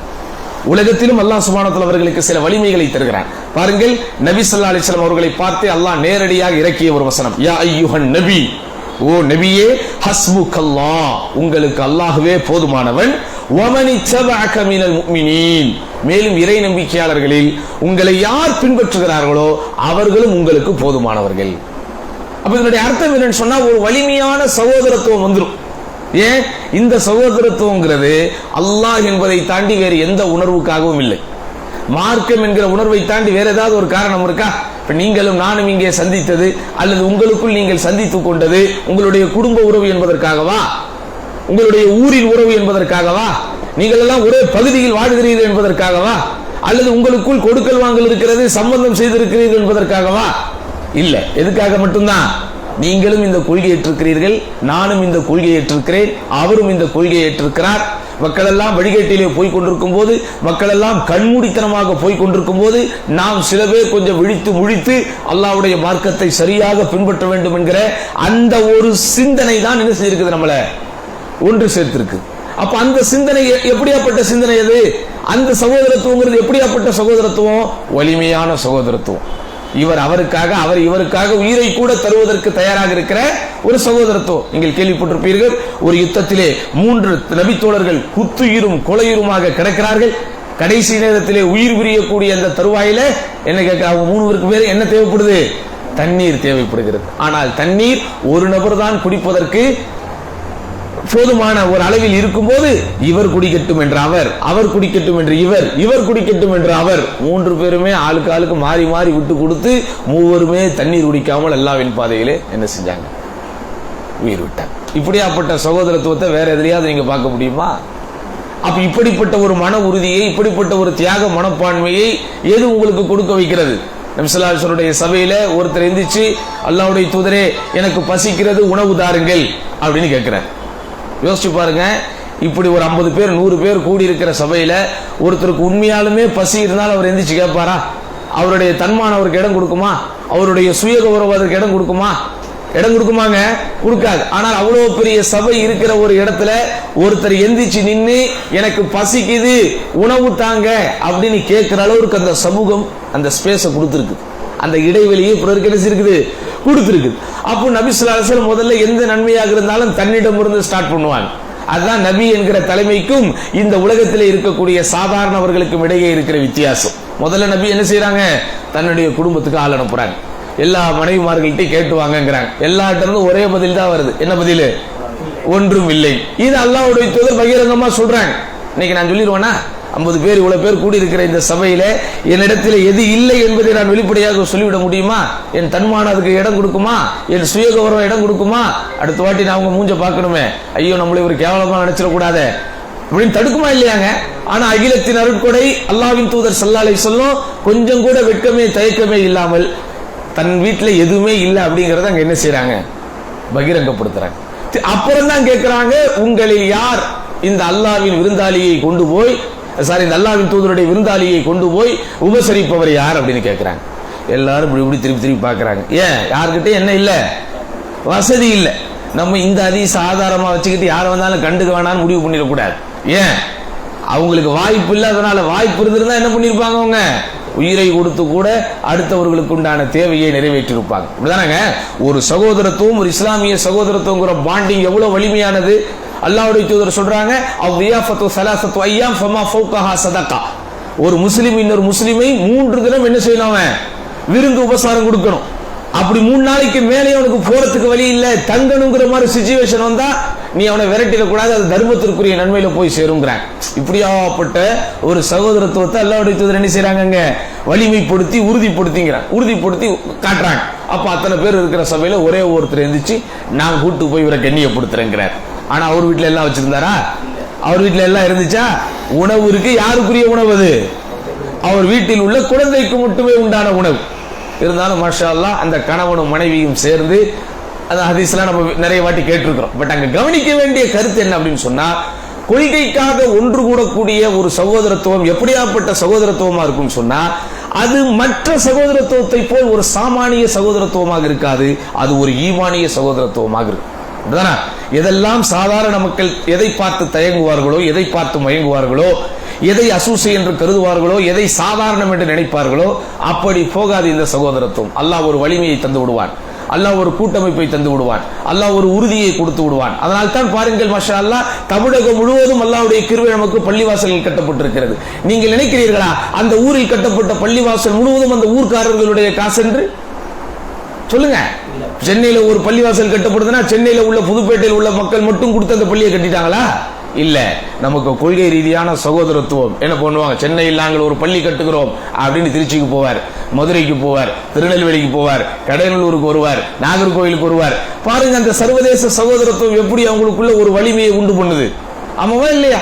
அப்போ இப்படிப்பட்ட ஒரு சகோதரத்துவத்தை கொடுத்து அல்லாஹ் உலகத்திலேயே அவர்களுக்கு ஒரு பலத்தை கொடுக்கிறான். அதனால்தான் அல்லாஹ் குர்ஆன்ல சொல்றான், இப்படி மா அல்லஃப்த பைனஹும் மா அல்லஃப்த பைனஹும், நபியே இவர்களுக்கு இடையில் உண்டான உல்ஃபத் என்கிற இணைப்பை பிணைப்பை நீங்கள் உண்டாக்கவில்லை. சஹாபாக்களை பத்தி அல்லாஹ் சொல்லும்போது, குன்தும் அலா ஷஃபா ஹுஃப்ரத்தி மினன் நார், நரக படுகொழியின் விளிம்பிலே நீங்கள் இருந்தீர்கள், ஃபஅன்கதகும் மின்ஹா, அதிலிருந்து உங்களை யார் காப்பாற்றியது? அல்லாஹ்வே காப்பாற்றினான். குன்தும் அஅதாஅன், ஒருவருக்கொருவர் சண்டையிட்டுக் கொள்ளுகிற எதிரிகளாக நீங்கள் இருந்தீர்கள். ஃபஅல்லஃப பைன குலூபிக்கும், உங்கள் உள்ளங்களுக்கு இடையில் அவனே உல்ஃபத் எனும் இணைப்பை ஏற்படுத்துகிறான். அந்த இணைப்பு நபியை நீங்கள் ஏற்படுத்தியதாக நினைக்காதீர்கள். அல்ஹம்துலில்லாஹ், வெளிப்படையாக பார்க்கும்போது அல்லாஹ்வின் தூதர் ஸல்லல்லாஹு அலைஹி வஸல்லம் அவர்களை அல்லாஹ் சுப்ஹானஹு வ தஆலா பாராட்டி இன்னொரு வசனத்திலே சொல்லும்போது எப்படி சொல்கிறான்? வலவ் குன்த ஃபzzan கலீஸல் கல்பி லன்ஃபது மின் ஹவ்லிக் ஃபபிமா ரஹ்மத்தின் மினல்லாஹ் லின்த லஹும், அல்லாஹ்வின் தனிப்பட்ட அருளின் காரணமாகவே நபியே நீங்கள் அவர்களிடத்திலே நளினமாக நடந்து கொண்டீர். வலவ் குன்த ஃபzzan கலீஸல் கல்பி லன்ஃபது மின் ஹவ்லிக், நீர் கடின சித்தமுடையவராக கடுகடுப்பானவராக இருந்திருந்தால் உம்மை சுற்றி இருக்கிறவர்கள் எல்லாம் எப்போதோ ஓடி இருப்பார்கள். அப்போ அந்த சகோதரத்துவம், அவர்கள் அப்படி ஒரு பாண்டிங்கோடு ஒரு இணைப்போடு பிணைப்போடு வாழ்வதற்கு அல்லாஹ்வின் தூதரின் அணுகுமுறை ஒரு காரணமாக இருக்கிறது என்று அல்லாஹ்வே சொன்னாலும், அல்லாஹ்வின் தூதருக்கு அல்லாஹ் இந்த இடத்திலே சொல்லும் போது உங்களால் மட்டும்தான் அது சாத்தியமானதுன்னு நினைச்சிடாதீங்க.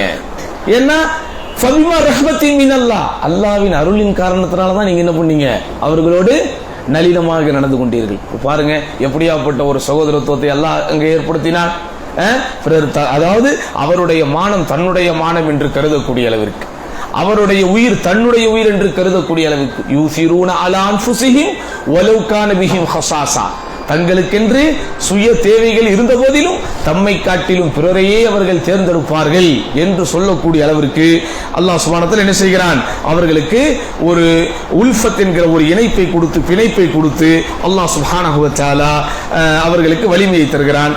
அதே போன்ற ஒரு வலிமையை அல்லாஹ் சுப்ஹானஹு வ தஆலா நமக்கும் தருவான். அப்படிங்கிறது என்ன செய்யணும், நம்ம புரிந்து கொள்ளணும். அடுத்து என்ன, அல்லாஹ் சுப்ஹானஹு வ தஆலா இப்படி குரபாக்கள் என்கிற பேரிலே ஒரு சின்னஞ்சிறு கூட்டத்தை தனித்துவமாக தனித்து வைப்பதற்கு என்ன காரணம்? இப்போ நம்ம எல்லாருமே நினைக்கலாம், இப்போ இந்த அரபு நாடுகள்லாம் முஸ்லீம்கள் எல்லாம் அப்படியே அடர்த்தியாக தானே இருக்கிறாங்க, அப்படிதானே? இப்போ நம்ம மற்ற ஊர்களில் முஸ்லீம்கள் என்கிற பேரில் அடர்த்தியாக இருந்தாலும் அவர்களை நாம் ஒரு அடர்த்தியான முஸ்லீம் மக்கள் தொகை என்று பார்ப்பதில்லை. காரணம், கொள்கை ரீதியாக அவங்க எப்படி இல்லை, ஒன்னா இல்லை, அப்படிதானே? இப்போ டெல்டா மாவட்டத்தில் முஸ்லீம்கள் அடர்த்தியாக இருக்கிறார்கள், அந்த கடற்கரை மாவட்டத்தில் முஸ்லீம்கள் அடர்த்தியா இருக்கிறாங்க, ரைட்? அரசாங்கத்தின் பார்வையில் இவர்கள் எல்லாம் முஸ்லீம்கள் அடர்த்தியா இருந்துட்டு போட்டும். ஆனால் குர்ஆன் சுன்னா என்கிற இந்த கொள்கையை பின்பற்றுகிற விஷயத்தில் இருக்கக்கூடியவர்கள் எல்லாம் அப்படி ஒட்டுமொத்தமா இருக்கிறோமா அப்படின்னு பார்த்தா எல்லா இடத்துலையும் இல்லை. ஆமாவா இல்லையா? சரி, நமக்கு எப்போதும் ஒரு சந்தேகம் வரும். இப்போ இந்த சவுதி மாதிரியான நாடுகளில், வளைகுடா நாடுகளில் ஒழுக்க ரீதியான விஷயங்கள்ல அவங்க ஒரு மாதிரி இருந்தாலும் பலர், பட் அல்லாஹ் அல்லாத யாரையும் அவங்க என்ன செய்யறது இல்லை, வணங்குறது இல்லையே. அப்ப அந்த தௌஹீதுங்கிறது அங்க வாழதானே செய்யுது. அப்ப அங்க அவங்க உரபாக்களா இல்லையே, அப்ப அதை எப்படி புரிஞ்சுக்கிறது? இந்த கேள்வி உங்களுக்கு வந்திருக்குதா? இப்போ உரபாக்கள்னு சொன்னா உலகத்தில் எல்லா பேரும் உரபாவா தானே இருக்கணும். அங்க இருக்கிறவங்க எல்லாம் உரபாக்களா இல்லையே, எல்லாம் பெரிய உலமாக்களால இருக்கிறாங்க. அப்படின்னா என்னது, ரொம்ப படாட்டோபத்தோடும் ஆடம்பர வாழ்க்கையிலும் செல்வ செழிப்போடும் குறிப்பாக மார்க்கத்தை பின்பற்றுகிற விஷயத்தில் அச்சுறுத்தல் இல்லாமல் இருக்கிறாங்களே. உரபாக்களுக்கு உண்டான முக்கியமான தகுதி என்ன? மார்க்கத்தை பின்பற்றுகிற விஷயத்தில் அவங்களுக்கு என்ன இருக்கும், ஒரு அச்சுறுத்தல் இருந்து கொண்டே இருக்கும். அப்படி இல்லாம இருக்கிறாங்களே, அப்ப அதை எப்படி எடுத்துக்கிறது, அது எப்படி நம்ம எடுத்துக்கணும் அப்படின்னு சொன்னா, உண்மையிலேயே தனிப்பட்ட ரீதியிலே ஒவ்வொரு தனிப்பட்ட முஸ்லிம் எப்படி வாழ்கிறாங்கிறது நமக்கு தெரியாது, சரியா? ஒட்டுமொத்தமாக பார்க்கும்போது அவர்கள் எல்லாம் எந்த விதமான பிரச்சனைகளின் கீழ் வராமல் நிம்மதியாக வாழ்ந்து கொண்டிருக்கிறார்களே என்றால், அல்லாஹ் சுப்ஹானஹு வ தஆலா அவருடைய மூதாதையர்கள் அவர்களுடைய முன்னோர்களே ஆல்ரெடி இந்த கொள்கைக்காக தியாகம் பண்ண வச்சுட்டான், அப்படிதானா? அப்போ அல்லாஹ் சுப்ஹானஹு வ தஆலா அன்றைக்கு அந்த முன்னோர்கள் பட்ட கஷ்டத்துக்காக கூட என்ன செஞ்சிருக்கலாம், அவர்களுடைய இந்த வம்சாவளிகளை, இந்த வாரிசுகளை, இந்த பின்தோன்றர்களை அல்லாஹ் சுப்ஹானஹு வ தஆலா நிம்மதியாக வாழ வைத்திருக்கலாம். ஆமாவா இல்லையா? இப்போ தாயிஃப் நகரத்து சம்பவத்தில் நமக்கு இருக்கக்கூடிய முக்கியமான படிப்பினை என்ன? அல்லாஹ்வுடைய தூதர் என்ன சொன்னாங்க? இந்த மலையின் மலக்குகள் இறங்கி, மலைக்கு பொறுப்பான மலக்குகள் இறங்கி, முகமதே நீங்கள் இந்த மக்களுக்கு என்ன சொன்னீர்கள், அதற்கு அவர்கள் என்ன செய்தார்கள் அப்படிங்கிறத உங்கள் இறைவன் பார்த்து விட்டான். அதனால் இந்த இரண்டு மலைகளுக்கு மத்தியில் இவர்களை வைத்து நசுக்குவதற்காக இதோ மலையின் மலக்குகள் இங்கே வந்திருக்கிறார்கள், நீங்கள் சொல்லுங்கள் உங்களுடைய விருப்பத்தை அப்படின்னு ஜிப்ரீல் அலைஹிஸ்ஸலாம் தான் கேட்கிறாங்க. அப்போ நபி ஸல்லல்லாஹு அலைஹி வஸல்லம் என்ன சொன்னாங்க? இவர்கள் ஈமான் கொள்ளாவிட்டாலும் இவர்களுடைய சந்ததிகள் ஈமான் கொள்வார்கள் என்று நான் ஆதரவு வைக்கிறேன் அப்படின்னாங்க. அப்போ ஒரு தலைமுறையில் உள்ள மூதாதையர்கள் ஏதேனும் சோதனைகளை அனுபவித்து விட்டால் அல்லாஹ்வின் பார்வையில் அவர்களுடைய கணக்கு தீர்ந்து விட்டது என்று அல்லாஹ் முடிவெடுத்திருந்தால் அவர்களுடைய வாரிசுகளை சந்ததிகளை அல்லாஹ் கொஞ்சம் சுகபோகமா என்ன செஞ்சிடறான், வாழ வைத்து விடுகிறான். அப்ப அதனால உறவாக்கல் என்கிற விஷயம் வரும்போது நமக்கு பகட்டோடு வாழக்கூடியவர்களுடைய முகங்கள் நம்முடைய நினைவுக்கு வரக்கூடாது. நம்மள மாதிரி எங்கெல்லாம் மக்கள் சிரமத்திலே இருக்கிறார்களோ, எங்கெல்லாம் சிறுபான்மையாக வாழ்ந்து கொண்டிருக்கும் போது கூட மார்க்கத்தினுடைய அந்த பிடிப்பை விட்டு தராமல் இருக்கிறார்களோ, கடைசி கட்டம் வரைக்கும் மார்க்கத்தினுடைய தனித்தன்மையை இழந்துவிடக் கூடாது என்கிற முயற்சியோடு வாழ்ந்து கொண்டிருக்கிறார்களோ அவர்களை தான் என்ன செய்யணுமோ பார்க்கணும். புரியுதா உங்களுக்கு? நாங்கள் உங்களுக்கு மேல் உள்ளவர்களை பார்க்காதீர்கள், உங்களுக்கு கீழ் உள்ளவர்களை பாருங்கள் அப்படிங்கிறது எல்லா விஷயத்திலையும் தான். புரியுதா உங்களுக்கு? அப்போ இந்த மாதிரி உலகத்திலே சில பேர் படாட்டோபத்தோடும் பகட்டோடும் வாழ்ந்து கொண்டிருக்கும் போது அவர்கள் முஸ்லிம்களாகவே இருந்தும் கூட, அப்போ கொள்கைவாதிகளாகிய நாம் ஒரு உறவாக்கள் போல வாழ்கிறோம் என்றால் அல்லாஹ் நம்மை தேர்ந்தெடுத்திருக்கிறான் அப்படிங்கிறது என்ன செய்யணுமோ புரிந்து கொள்ள வேண்டும் சகோதரர்களே. சரி, இப்ப அடுத்து இந்த உறவாக்களுக்கு சில சிஃபத்துகள் இருப்பதாக இமாம் இப்னுல் கய்யிம் ரஹிமஹுல்லாஹ் அவர்களது புகழ்பெற்ற ஒரு நூல்ல சொல்றாங்க. இமாம் இப்னுல் கய்யிம் கேள்விப்பட்டிருக்கிறீங்களா? மிகப்பெரிய அறிஞர்கள் என்கிற விஷயம் வரும்போது கட்டாயம் ஒரு சின்ன விளக்கத்தை நம் சகோதரர்களுக்கு நாம் சொல்லியே ஆக வேண்டும். நம்மை பொறுத்த வரைக்கும் அஹ்லுஸ் சுன்னah என்கிற அந்த பாதையில் பயணிக்கிற நம்மை பொறுத்த வரைக்கும் நாம் எந்த இமாம்களுக்கும் எதிரானவர்கள் அல்ல, அதே நேரத்தில் எந்த இமாம்களுக்கும் தனித்துவமானவர்களும் அல்ல. இமாம்களுக்கு தனித்துவமானவர்கள் என்றால் என்ன? இமாம் இப்னு தைமியாவை மட்டும் நாங்கள் ஏற்றுக்கொள்வோம், மற்ற இமாம்களை ஏற்றுக்கொள்ள மாட்டோம். அல்லது இமாம் முஹம்மது அப்துல் வஹாபை மட்டும் ஏற்றுக்கொள்வோம், மற்ற இமாம்களை நாம் ஏற்றுக்கொள்ள மாட்டோம். அல்லது இமாம் அபூ ஹனீஃபாவை ஏற்றுக்கொள்வோம், மற்ற இமாம்களை நாம் ஏற்றுக்கொள்ள மாட்டோம் அப்படிங்கிற நிலைப்பாடு நமக்கு கிடையாது. அஹ்லுஸ் சுன்னாவினரை பொறுத்த வரைக்கும் குர்ஆன் சுன்னா என்கிற அடிப்படையில் நேர்வழி பெற்ற நல்லோர்களாகிய அந்த முன்னோர்களின் வழிமுறையை பின்பற்றக்கூடிய எல்லா இமாம்களும் நமக்கானவர்கள் தான். இப்போ ஹனஃபி மதுஹப்னு சொல்றாங்களே, உண்மையிலேயே அவர்கள் செய்யக்கூடிய செயல்களுக்கும் இமாம் அபூ ஹனீஃபாவிற்கும் சம்பந்தம் இருக்குதா? இல்ல. ஷாஃபிஈ என்று தங்களை சொல்லிக் கொள்கிறார்களே, இவர்கள் இமாம் ஷாஃபியை உண்மையாலுமே பின்பற்றுகிறார்களா? இல்ல. அவுலியாக்களிடத்திலே போகக்கூடாது, கபர் வழிபாடு செய்யக்கூடாது என்று 4 இமாம்களும் சொல்லி இருக்கிறார்கள். என்னுடைய கருத்துக்கும் அல்லாஹ்வுடைய தூதரின் சுன்னாவுக்கும் முரண்படுவதை போல் தென்பட்டால் என்னுடைய கருத்தை விட்டு விடுங்கள், நபியின் கருத்தையே எடுங்கள், ஃபஹுவ மذஹபி, அதுதான் எனது மதுஹபும் என்று 4 இமாம்களும் சொல்லி இருக்கிறார்கள். ஆனால் இந்த மக்கள் இதை கேட்கிறார்களா? கேட்கிறது இல்லை. அப்ப அதனால நாம் நம்மை பற்றி புரிந்து கொள்ள வேண்டிய ரொம்ப முக்கியமான விஷயம் என்ன அப்படின்னா, மார்க்கத்தின் மூலாதாரங்கள் என்பது குர்ஆனும் சுன்னாவுமாக இருந்தாலும் அதை சரியான முறையிலே விளக்கக்கூடிய எந்த விதமான வழிகேட்டு சிந்தனையிலும் இல்லாமல் வழிகேடர்கள் வாழ்கிற காலத்தில் அந்த வழிகேடுகளை எதிர்த்து களம் கண்ட எல்லா இமாம்களும் நமக்கானவர்கள் தான். இமாம் அபூ ஹனீஃபா அவர் ஒரு அஹ்லுஸ் சுன்னாவை சார்ந்தவர், இமாம் ஷாஃபிஈ அவர் ஒரு அஹ்லுஸ் சுன்னாவை சார்ந்தவர், அப்படிதானே? ஈராக் தேசத்திலே இமாம் அபூ ஹனீஃபா மார்க்க தீர்ப்பு வழங்கக்கூடியவராக இருந்தார். மதீனா மாநகரிலே இமாம் மாலிக் ரஹிமஹுல்லாஹ் மார்க்க தீர்ப்பு தரக்கூடியவராக இருந்தார். ஹிஜாஸ் மாகாணத்திலே இமாம் ஷாஃபி ரஹிமஹுல்லாஹ் மார்க்க தீர்ப்பு தரக்கூடியவராக இருந்தார். ஒவ்வொரு இமாமும் அவங்க வாழ்கிற காலத்தில் என்ன செஞ்சாங்க? மார்க்க தீர்ப்பு தரக்கூடியவங்களாக இருந்தாங்க. அந்த மக்களும் அந்த பகுதியை சார்ந்தவர்களும் இவரை மட்டுமே அவர்களுக்கு பெரும்பாலும் தெரிந்ததனால் அவரை பின்பற்றக்கூடியவர்களாக தங்களை அடையாளப்படுத்துவதற்காகத்தான் இந்த மதுஹப் என்கிற பெயர்கள் சமூகத்திலே உலா வந்தன, வலம் வந்தன. அப்படின்னா அந்த இமாம்களுக்கு முன்னாடி வாழ்ந்தவங்க எந்த மதுஹபை சார்ந்தவர்கள் அப்படிங்கிற கேள்விக்கு என்ன செய்ய முடியாது, யாராலையும் பதில் கொடுக்க முடியாது. அப்போ இமாம்கள் யாரெல்லாம் அஹ்லுஸ் சுன்னாவுடைய இமாம்களாக இருந்தார்களோ, அஹ்லுஸ் சுன்னாவுடைய இமாம்கள்னா என்ன? நான் ஏற்கனவே உங்களுக்கு சில வழிகட்டவர்களை பட்டியல் போட்டேன். யாரு? இந்த ராஃபிதாக்கள், ஹவாரிஜிகள், முத்தசிலாக்கள், ஜஹமியாக்கள் அப்படின்னு அந்த காலத்தில் வாழ்ந்தவங்க. இதே மாதிரி ஒவ்வொரு நூற்றாண்டிலேயே இந்த வழிகேடுகள் வாழ்ந்திருக்கிறார்கள்.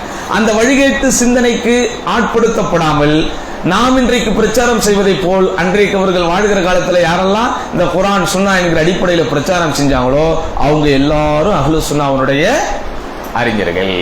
இப்போ இப்னு தைமியா அவர் வாழ்ற காலத்தில் அவரை தவிர அவருக்கு எல்லாருமே எதிரிகள்.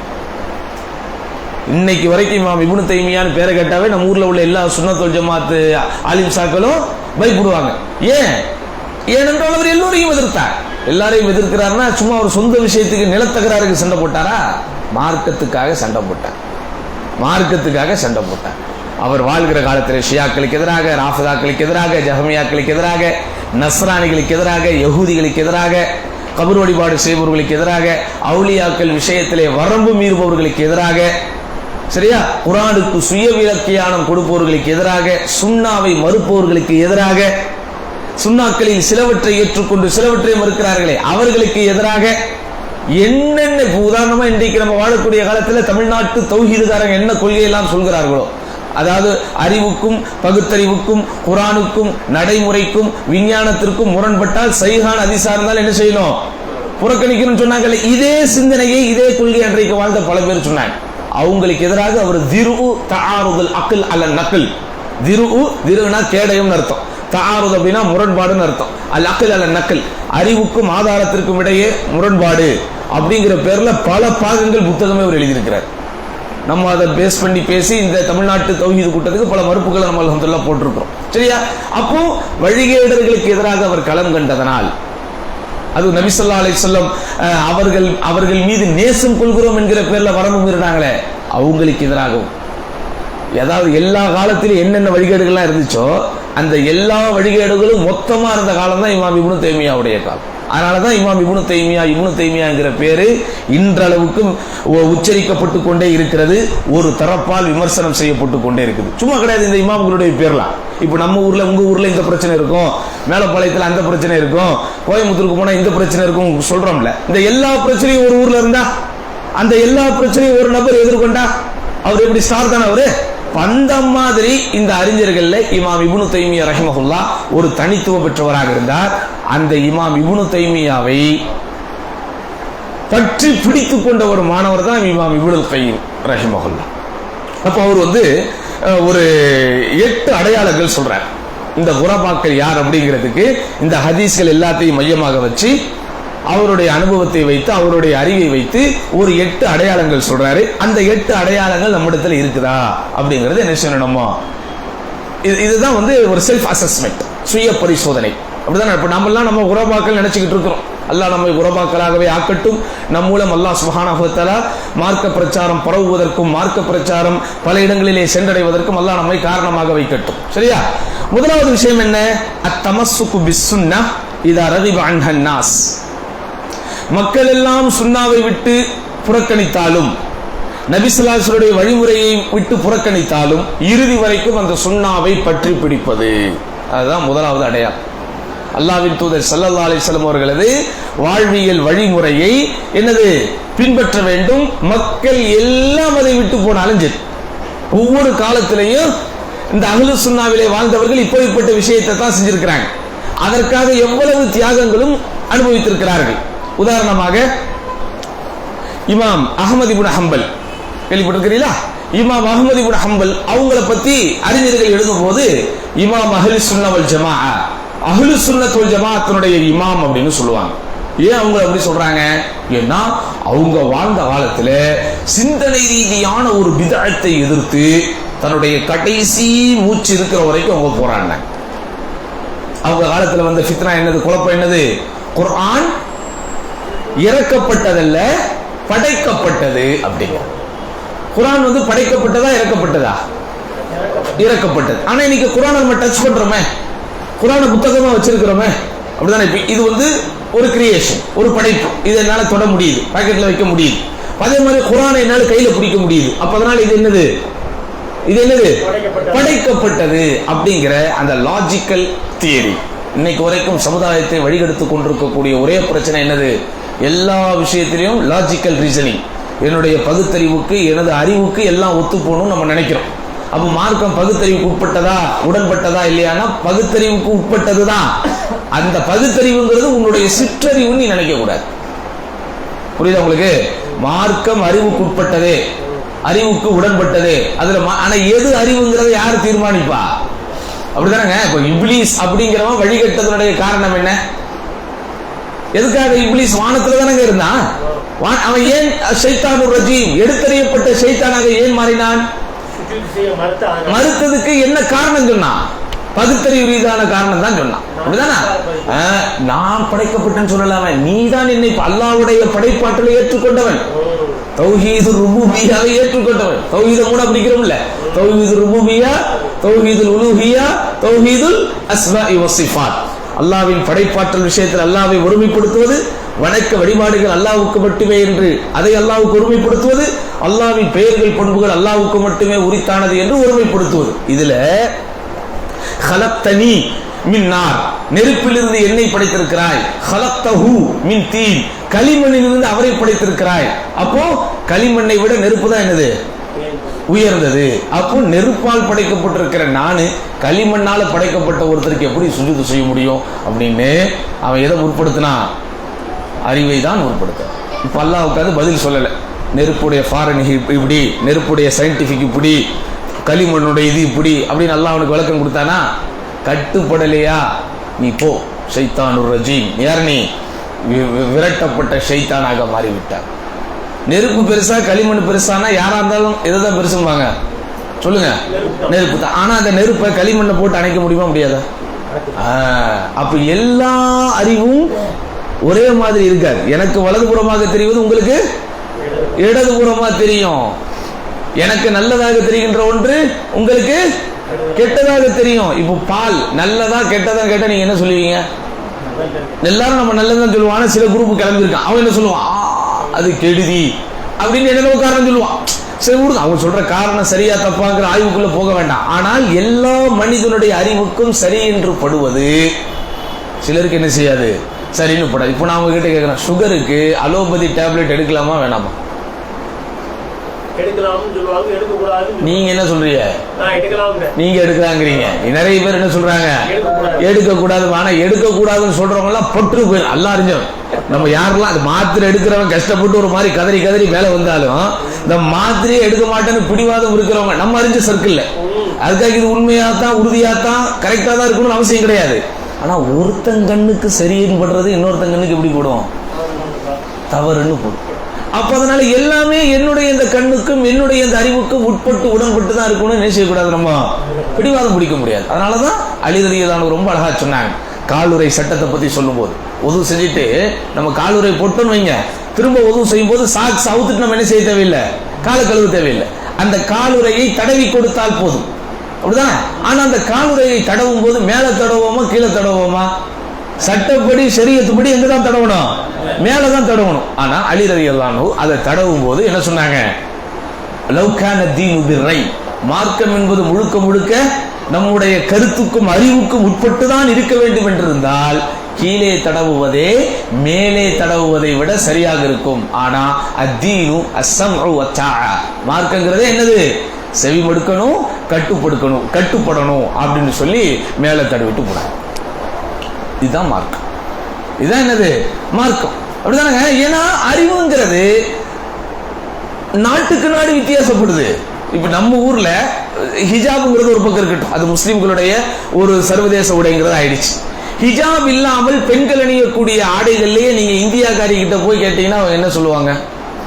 சேலைதான் பண்பாடு பாரம்பரியம். இதே சேலையை கட்டிட்டு நீங்க வெளிநாட்டுக்கு போனீங்கன்னா அங்க உள்ளவங்களுக்கு எப்படி இருக்கும்? அது விகாரமா இருக்கும், வித்தியாசமா இருக்கும், வினோதமா இருக்கும், வேற்று கிரகத்திலிருந்து வந்த மாதிரி இருக்கும்.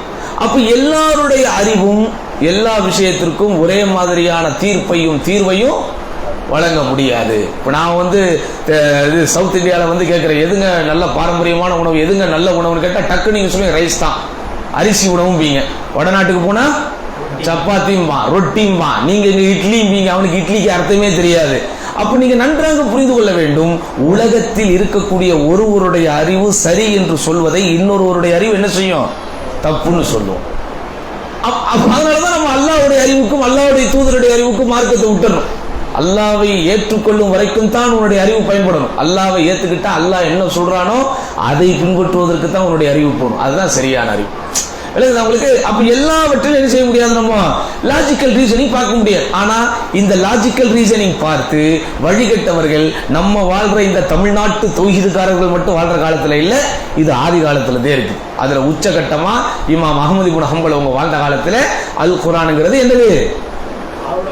அருளப்பட்டதல்ல, இறக்கப்பட்டதல்ல, அது படைக்கப்பட்டது. அப்போ இமாம் அஹ்மது இப்னு ஹம்பல் கடைசி வரைக்கும் போராடுறாங்க.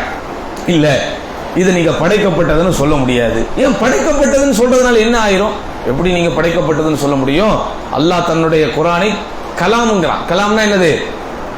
அல்லாஹ்வுடைய பேச்சு. அப்ப அல்லாஹ் தனது பேச்சை தானே படைத்து விட்டானா? படைப்பினங்கள் எல்லாம் அல்லாஹ் வணங்குது. அப்ப அல்லாஹ்வின் பேச்சு அல்லாஹ்வை வணங்குமா? சொல்லுங்க, அதுக்கு பதில் இருக்கா? அப்ப அது கொள்கை ரீதியான அகீதா ரீதியான பல சந்தேகங்களை அதில் ஏற்படுத்துறது. இதுக்கு தான் நமக்கு ஒரு மன்ஹஜ் வேணும். இதுக்கு தான் மன்ஹஜ். மன்ஹஜ் அப்படின்னா மெத்தடாலஜி. நேர்வழி பெற்ற நல்லோர்களாகிய முன்னோர்கள், அந்த சலஃபு சாலிஹ் அப்படின்னு சொல்றோமே, அவர்கள் எந்த மெத்தடாலஜியிலும் எந்த சிந்தனை பள்ளிக்கூடத்தில் இருந்தார்களோ அதே போன்ற சிந்தனையில் நம்ம செல்லணும். எல்லாத்தையும் நம்முடைய சுயறிவுக்குட்பட்டு நம்ம போனோம்னு சொன்னா மார்க்கத்தின் பல மூலாதாரங்களுக்கு சேதாரங்கள் ஏற்படுத்தக்கூடிய சூழ்நிலைகள் வந்து புரியுதா? அப்போ வெளிப்படையாக பார்க்கும்போது, மேலோட்டமாக பார்க்கும்போது அவர்கள் சொல்கின்ற வாதம் நமக்கு சரியானதை போல் தோன்றும். ஆனா கொஞ்சம் நம்ம ஆழமா அறிஞர்களுடைய வழியிலிருந்து சிந்திச்சு பார்த்தோம்னா அதுல பல கொள்கை ரீதியான கோளாறுகள் வரும். அப்ப அதனால இமாம் அஹ்மது இப்னு ஹம்பல் கடைசி வரைக்கும் ஏத்துக்கல. சின்ன சின்னதா இந்த சிந்தனைகள் அங்கங்க உருவாகிக்கிட்டே இருக்கு. சில கிரேக்க தத்துவத்தை கற்றுக்கொண்டவர்களுடைய புலனை இந்த சிந்தனை எப்படி வந்துச்சுன்னு உங்களுக்கு கேள்வி வரலாம்.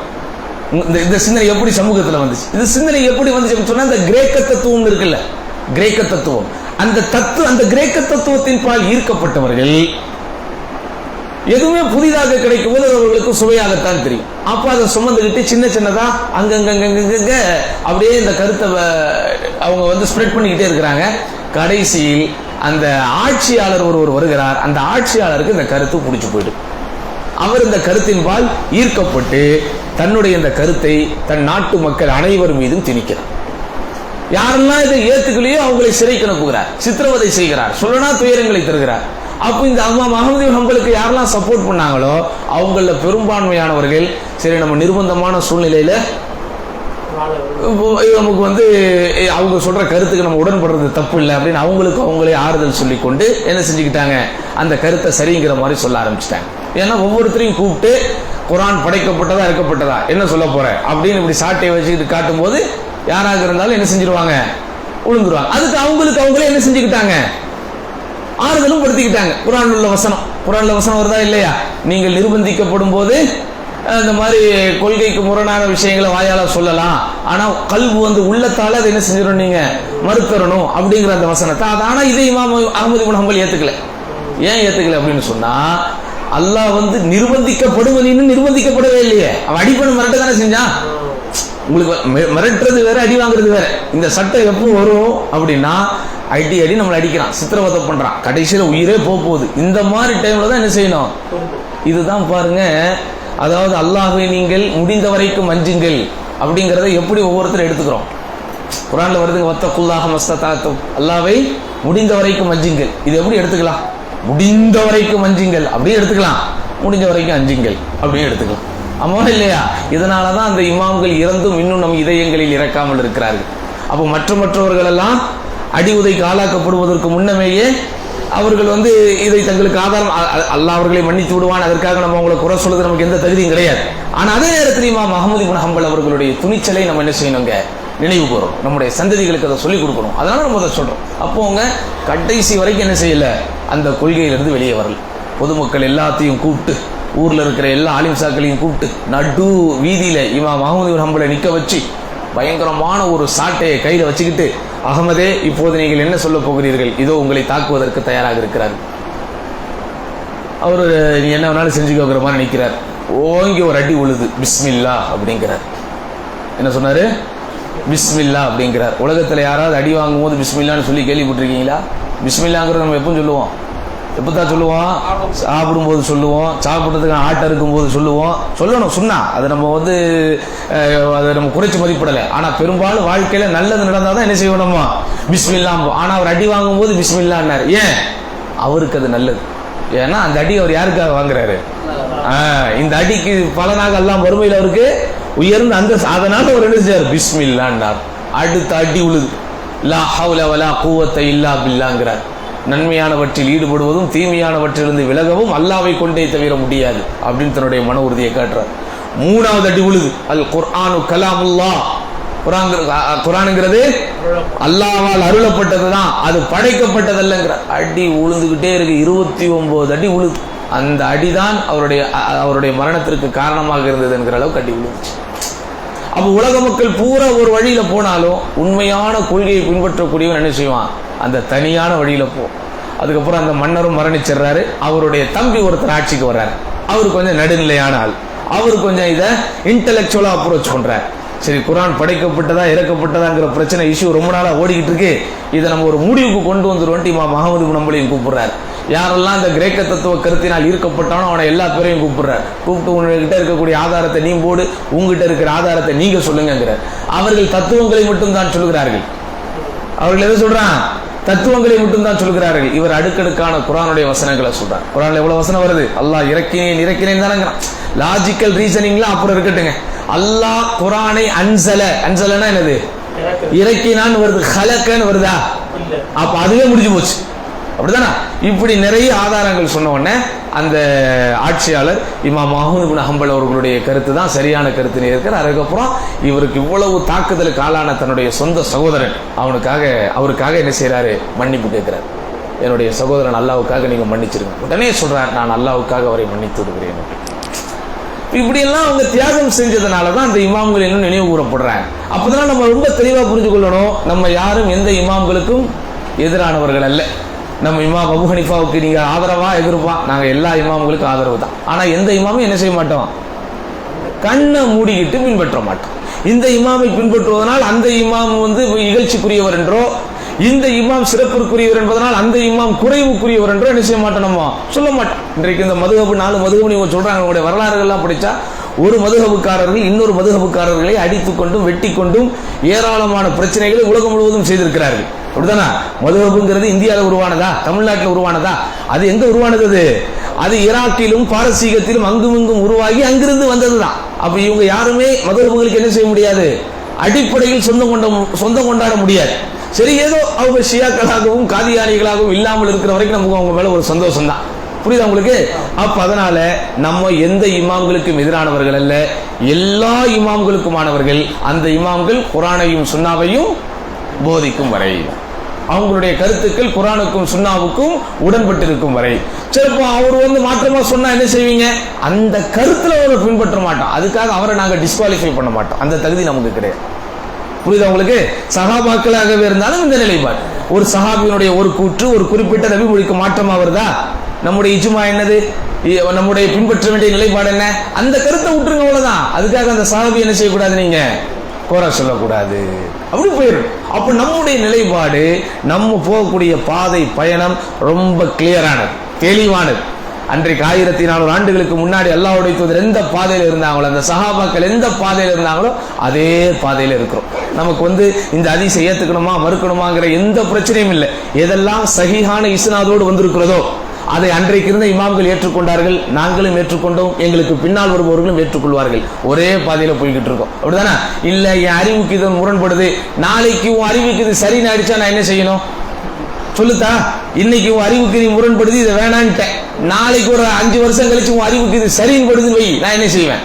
உன் மகன் ஒருத்தன் வருவான், அவன் அறிவுக்கு இது சரின்னு படுது, அப்ப நான் என்ன செய்யணும்? அப்போ இந்த அறிவுக்கு முரண்படுதுங்கிற காரணத்தை வைத்தோ அல்லது மற்ற காரணங்களை வைத்தோ சுன்னாவில் விளையாடுபவர்கள் எந்நேரமும் சிலருடைய வழிகாட்டுதலின் பால் தேவைப்படுகிறார்கள். அப்படிதானா? அவன் சரின்னு சொன்னா இவன் சரின்னு சொல்லணும், அவன் தப்புன்னு சொன்னா இவன் தப்புன்னு சொல்லணும். ஆனா நமக்கு அப்படி கிடையாது. 1400 ஆண்டுகளாக பாரம்பரியமா ஒரே மாதிரி போய்கிட்டு இருக்கோம்.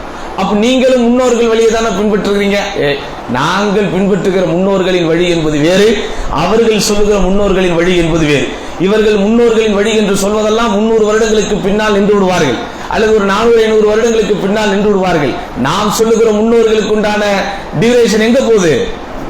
1400 ஆண்டுகளுக்கு பின்னாடி போகுது. அதனால நம்ம பின்பற்றக்கூடிய முன்னோர்கள் அப்படிங்கிறதும் இவர்கள் சொல்லுகிற முன்னோர்கள்ங்கிறதும் வேற. அதை நம்ம ரொம்ப தெளிவா புரிஞ்சுக்கணும்.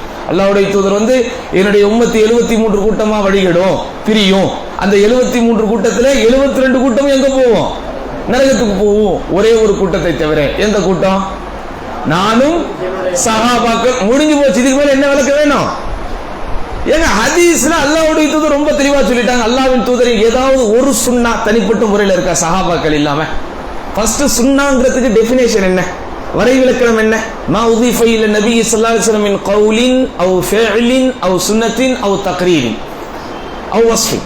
அல்லாஹ்வின் தூதரோடு இணைக்கப்படுகின்ற சொல், அல்லாஹ்வின் தூதரோடு இணைக்கப்படுகின்ற செயல், அல்லாஹ்வின் தூதரோடு இணைக்கப்படுகின்ற அங்கீகாரம், அல்லாஹ்வின் தூதரோடு இணைக்கப்படுகின்ற வர்ணனை, இதுதான் சுன்னா. இந்த சொல், செயல், அங்கீகாரம், வர்ணனைங்கிற 4 பகுதிகளில் சஹாபாக்கள் இல்லாம ஏதாவது ஒரு பகுதி இருக்குதா? சொல் அப்படின்னா அந்த சொல் யார் நமக்கு சொன்னது? அப்போ சஹாபாக்கள் அங்க வந்துட்டாங்க. செயல் அப்படின்னா அந்த செயலை யார் பார்த்தது? எல்லா செயலையும் நான் இப்படி செய்பவனாக இருந்தேன், நான் இப்படி செய்பவனாக இருந்தேன் அப்படி ஹதீஸ்ல ஒரு ஒரு சேயிங்க, ஒரு சொல்லா வருதா?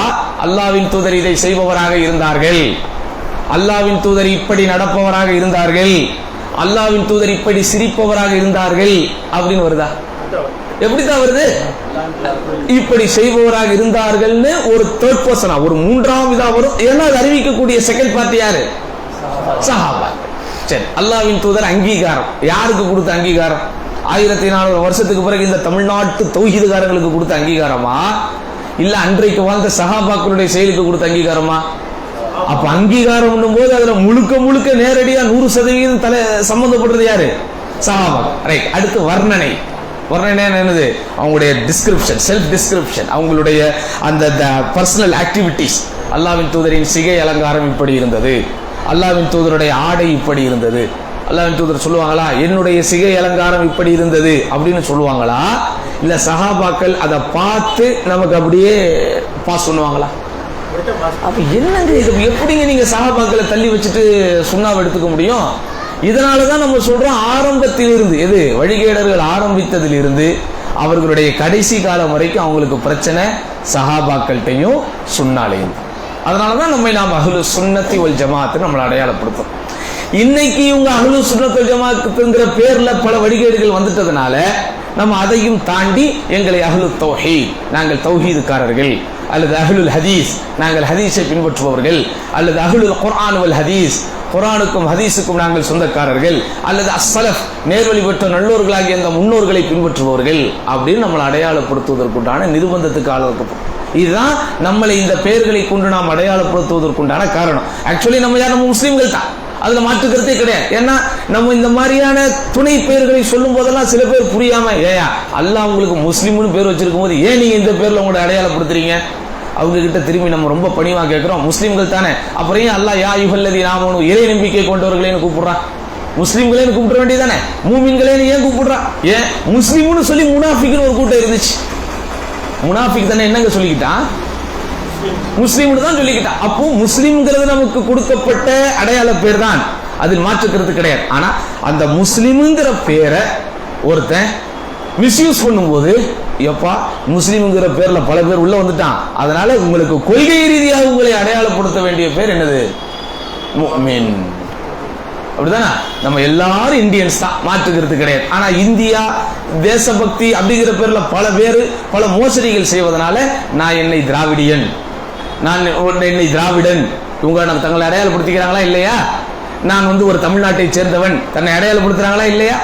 அப்ப எல்லாருக்கும் இந்த இந்த மாதிரியான ஒரு பொது விஷயங்கள் இருக்கும், சில குறிப்பான விஷயங்கள் இருக்கும். நம்ம அதையும் இதையும் கம்பேர் பண்ணல, புரிஞ்சுக்கிறதுக்காக சொல்றோம். அப்போ இந்த மாதிரி சகோதரர்களை ரொம்ப தெளிவா புரிஞ்சுக்கங்க. நாம் சத்திய பாதையில் லட்சிய பயணத்தில் இருக்கிறோம் என்பதற்குண்டான அளவுகோலே என்னன்னு சொன்னா அந்த சுன்னத்தையும் அந்த ஜமாஅத்து சஹாபாவையும் நம்ம பின்பற்றுறது தான். புரிஞ்சுதா? அப்போ உலகம் பூரா வழிகேட்டுல போனாலும் இந்த குரபாக்கள் எப்படி இருப்பாங்க? நேர் வழியில இருப்பாங்க. அது ஒன்னாவது. ரெண்டாவது என்ன? தஜ்ரீது தௌஹீத். தௌஹீத் விஷயத்துல ரொம்ப தெளிவாக இருப்பார்கள். தௌஹீத்னா என்னது? அல்லாஹ் மட்டும்தான் வணங்கப்படுவதற்கு தகுதி வாய்ந்தவன் அப்படிங்கிறதுல ரொம்ப தெளிவாக இருப்பார். அன்னைக்கு கூட 2-3 தினங்களுக்கு முன்பு மாஷா அல்லாஹ் ஷேக் கமாலுதீன் மதனி ஹஃபிதஹுல்லாஹ் நாங்கள் 2 பேரும் என்ன செஞ்சோம், மேலப்பாளையத்தில் இதே மாதிரி ஒரு கூட்டத்தில் பேசும். அப்போ ஷேக் பேசி முடிச்சு இந்த மாதிரி சில நண்பர்களோடு உட்காந்து பேசும்போது நான் இதே தமிழ்நாட்டில் மதீனாவுக்கு போகிறதுக்கு முன்னாடி அவங்க சொல்கிறேன், நான் 7 ஆண்டு காலம் படிச்சிருக்கிறேன், 3 ஆண்டு காலம் படிச்சும் கொடுத்துருக்குறேன். ஷேக் 7 வருஷம் 10 வருஷம் படிச்சிருக்காங்க.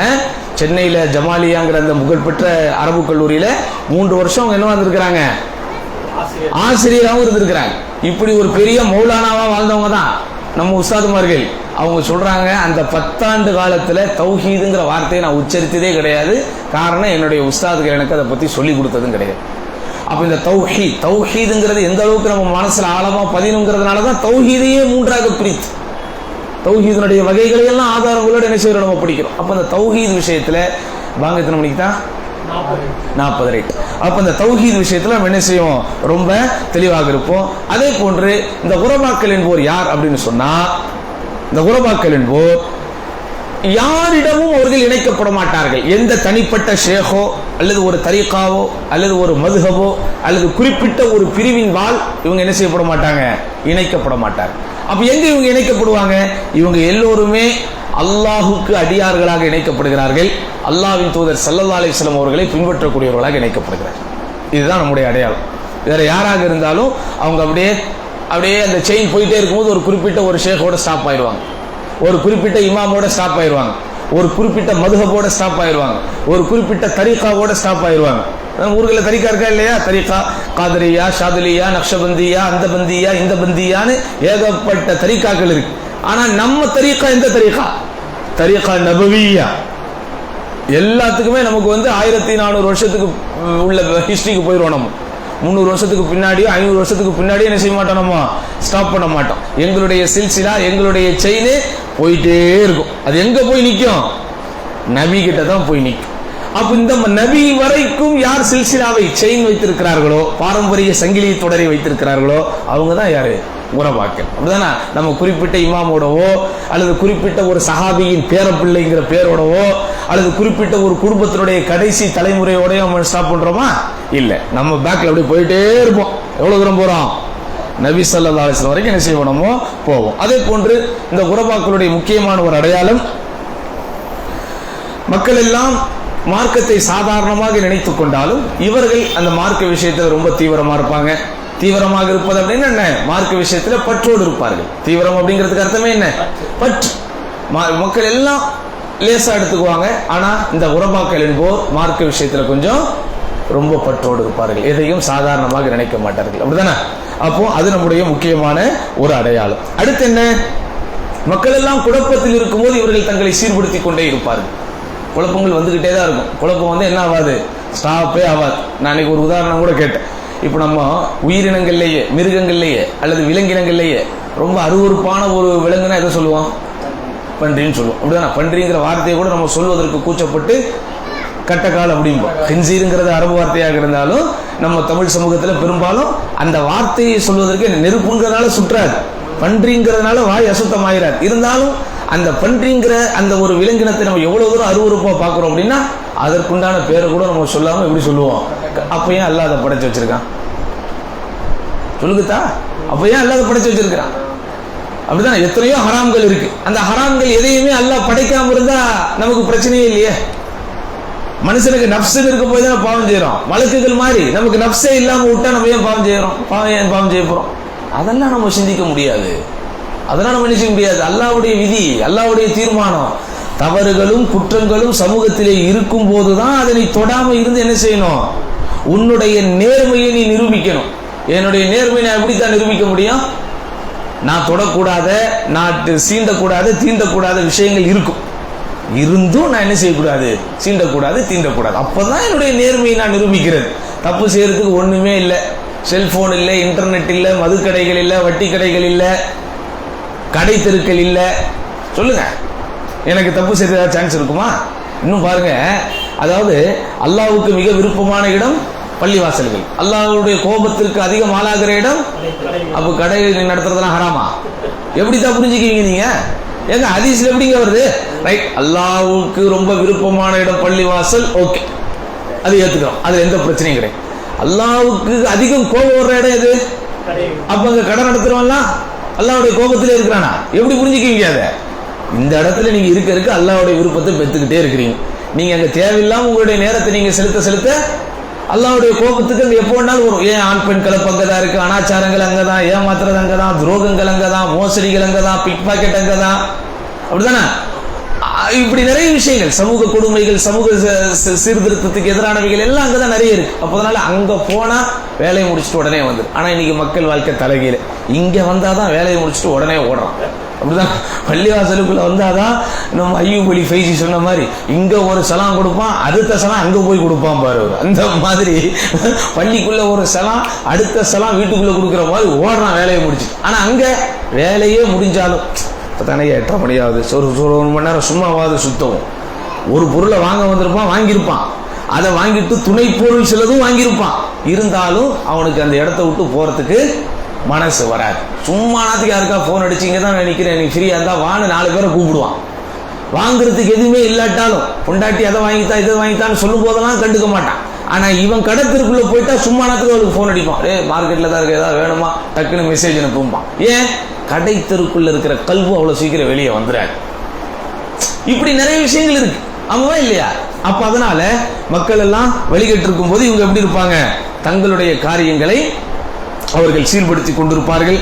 அடுத்த விஷயம் என்ன, இந்த உறவாக்களுடைய அடையாளம் பிறரையும் சீர்படுத்துவார்கள். அதான் ரொம்ப முக்கியம்.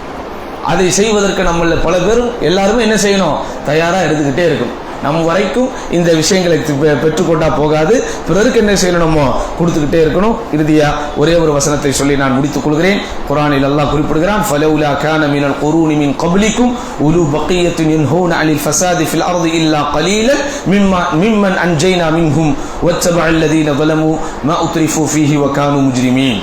அதாவது இந்த வசனத்துடைய கருத்து என்னன்னு சொன்னா, உங்களுக்கு முன்பு வாழ்ந்த சமூகத்தில் யாரெல்லாம் தீமைகளை தடுத்தார்களோ அவர்களை நம்ம என்ன செஞ்சோம், பாதுகாத்தோம். அல்லாஹ் தன்னால் அழிக்கப்பட்ட ஒரு சமூகத்தை பற்றி சொல்லும் போது, யார் பூமியில் குழப்பம் விளைவித்துக் கொண்டிருப்பதை விட்டும் தடுத்தார்களோ, அவர்களுக்கு நன்மையை ஏவி தீமையை விட்டும் தடுத்தார்களோ அப்படிப்பட்டவர்களை நாம் காப்பாற்றினோம் என்று அல்லாஹ் சுப்ஹானஹு வ தஆலா குர்ஆனிலே குறிப்பிடுகிறார். அப்ப இதிலிருந்து நண்பார்ந்தவர்களை நாம் தெளிவாக புரிஞ்சுக்கணும்.